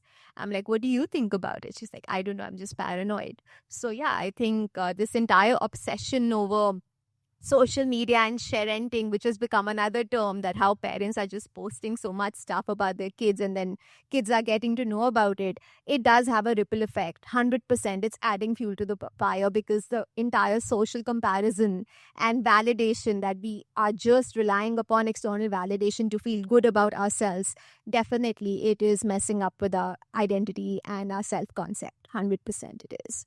I would like to add on over here. We've often, in the rat race of doing everything, right from the time that the child starts walking, the parents want them to start going for classes, grooming, and various other things. There's a lot of fear of missing out, FOMO. Exactly. Let's start talking about JOMO, which is joy of missing out. It is very, very important to let the parents know, and us also. We need to start teaching ourselves कि सब कुछ इस जिंदगी में हासिल तो होता नहीं, कुछ ना कुछ तो miss होगा ही. So let's celebrate those misses rather than, introspecting and thinking, oh my God, I didn't do that. But what you've done, do it properly, and I think life will be a much smoother ride. True.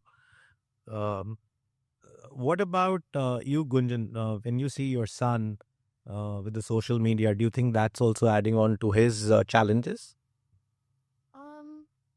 Luckily, I don't use this. Thank you. Luckily, my son is not so hooked to social media. So he's more of a cricketer.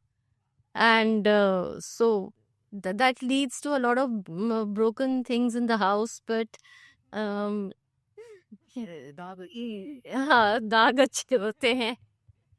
So that is constructive. So yeah, luckily, but I think that his ADHD is not so much pronounced because he lets it out in cricket.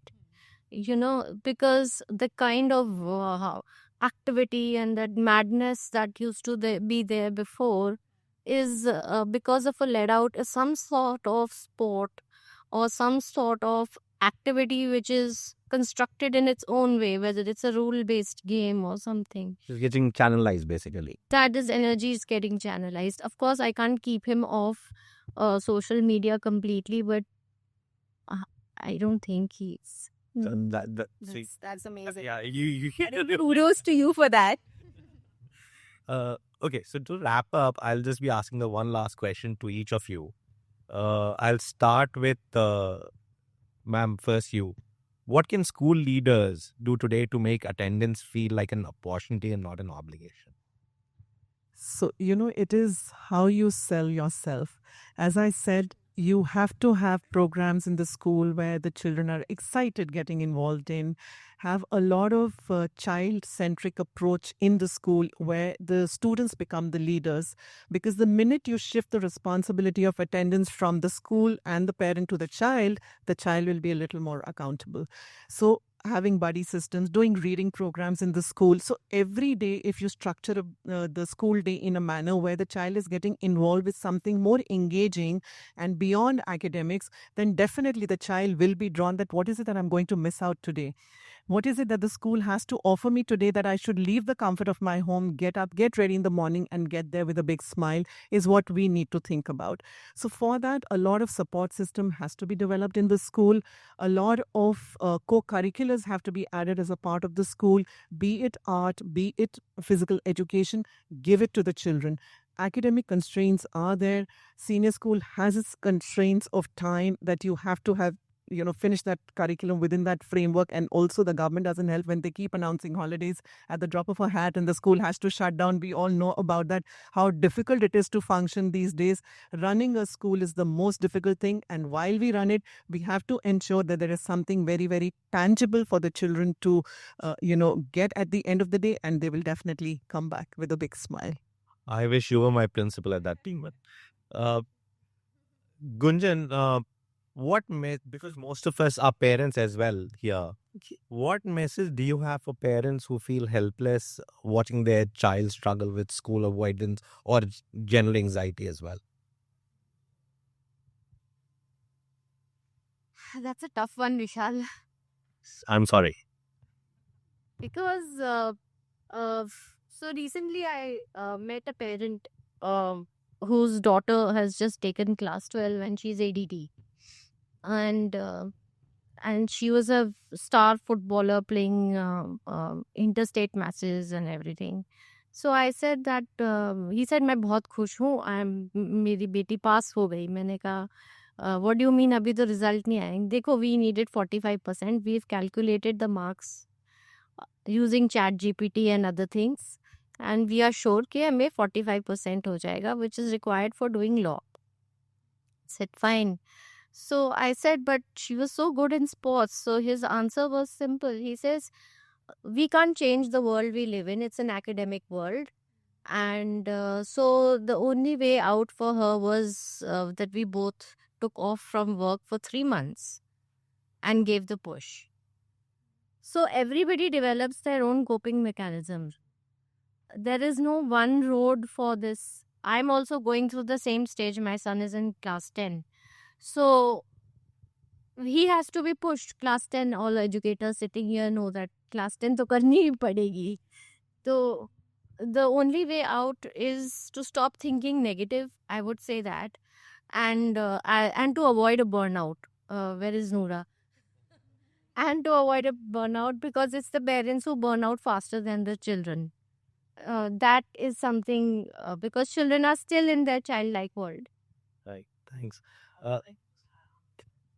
Sure. As a school, we also run this program for children with neurodivergent needs, which is called the Shri Saksham, where we have a very, very active, career counseling department. So we have the career counselors from there step into those sessions with the parents and tell them that these are the various options of career available for your children after grade 12, because till grade 12, of course, they may do NIOS or whichever paths they may take. But at the end of it, the parents are always struggling to figure out that, and they feel that there's nothing beyond academics for these children. So if this career advisory is given to the parents before, well ahead of time, right from the time when the child is in grade 9, they understand that there is absolutely light at the end of that dark tunnel. And then school works, collaborates with the parents and take the children forward in this academic journey, where the parent understands that if my child is doing good in sports, I don't need to shelve that that liking and love for sports. The child can do sports, enroll for NIOS, give their exams, have that degree that is very much required, and pursue the sports also. So if we have those kind of robust systems working, functioning at ground level, it really, really helps the parent. So, thanks. Tapti, what would be your message to all the counselors and the special educators here, that what should they look out for as the early sign?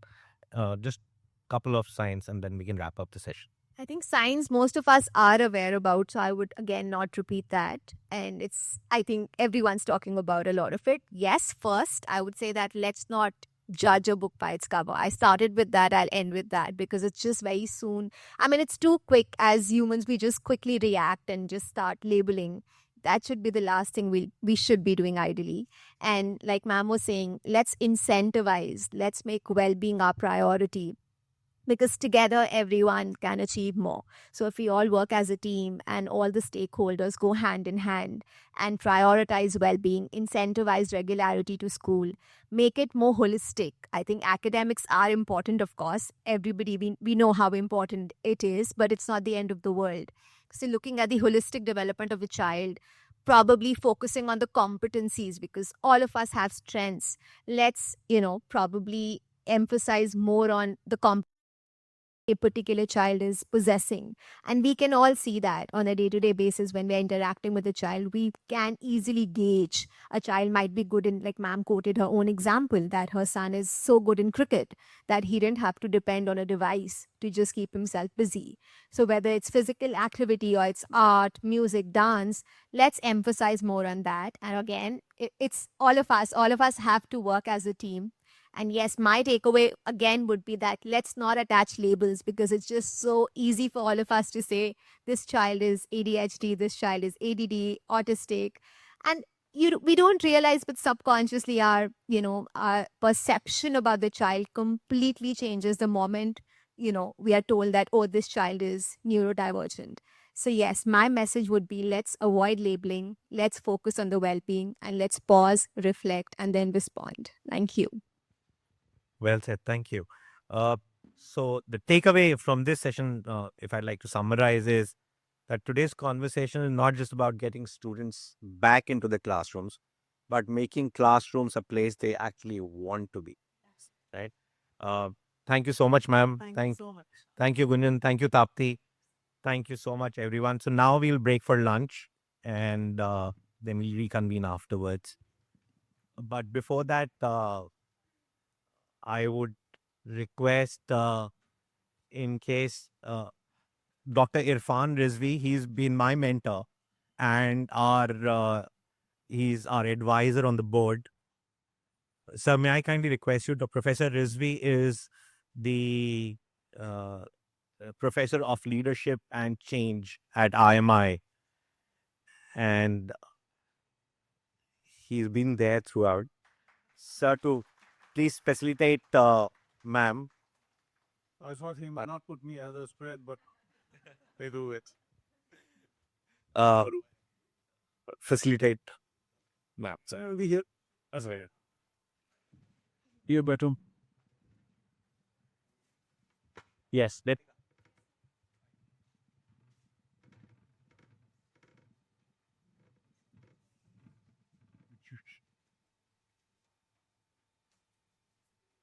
Board papers to show.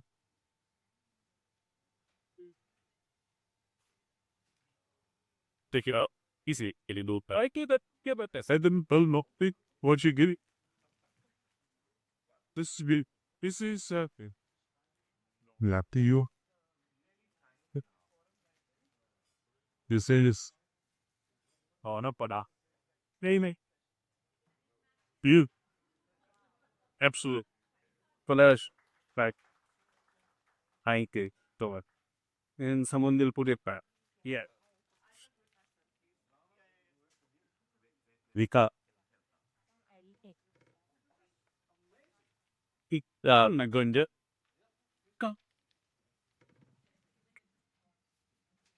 You know that. I will tell you that this is what they're.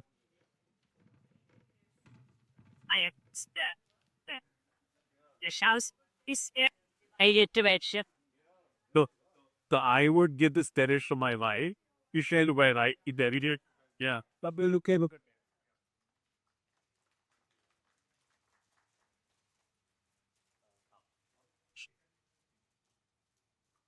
thoughts. Yeah.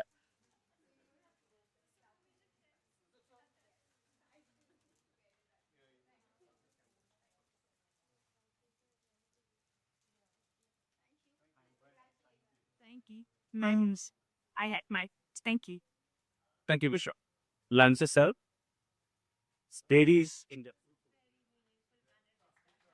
Eat. Pick.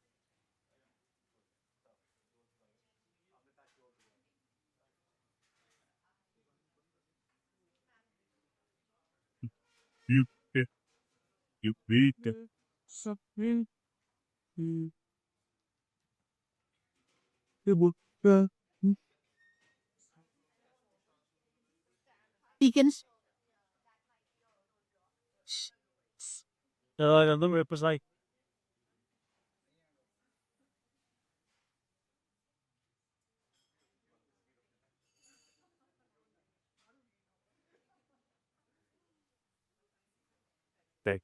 These are going great. Man, Miss B, guy, Harry.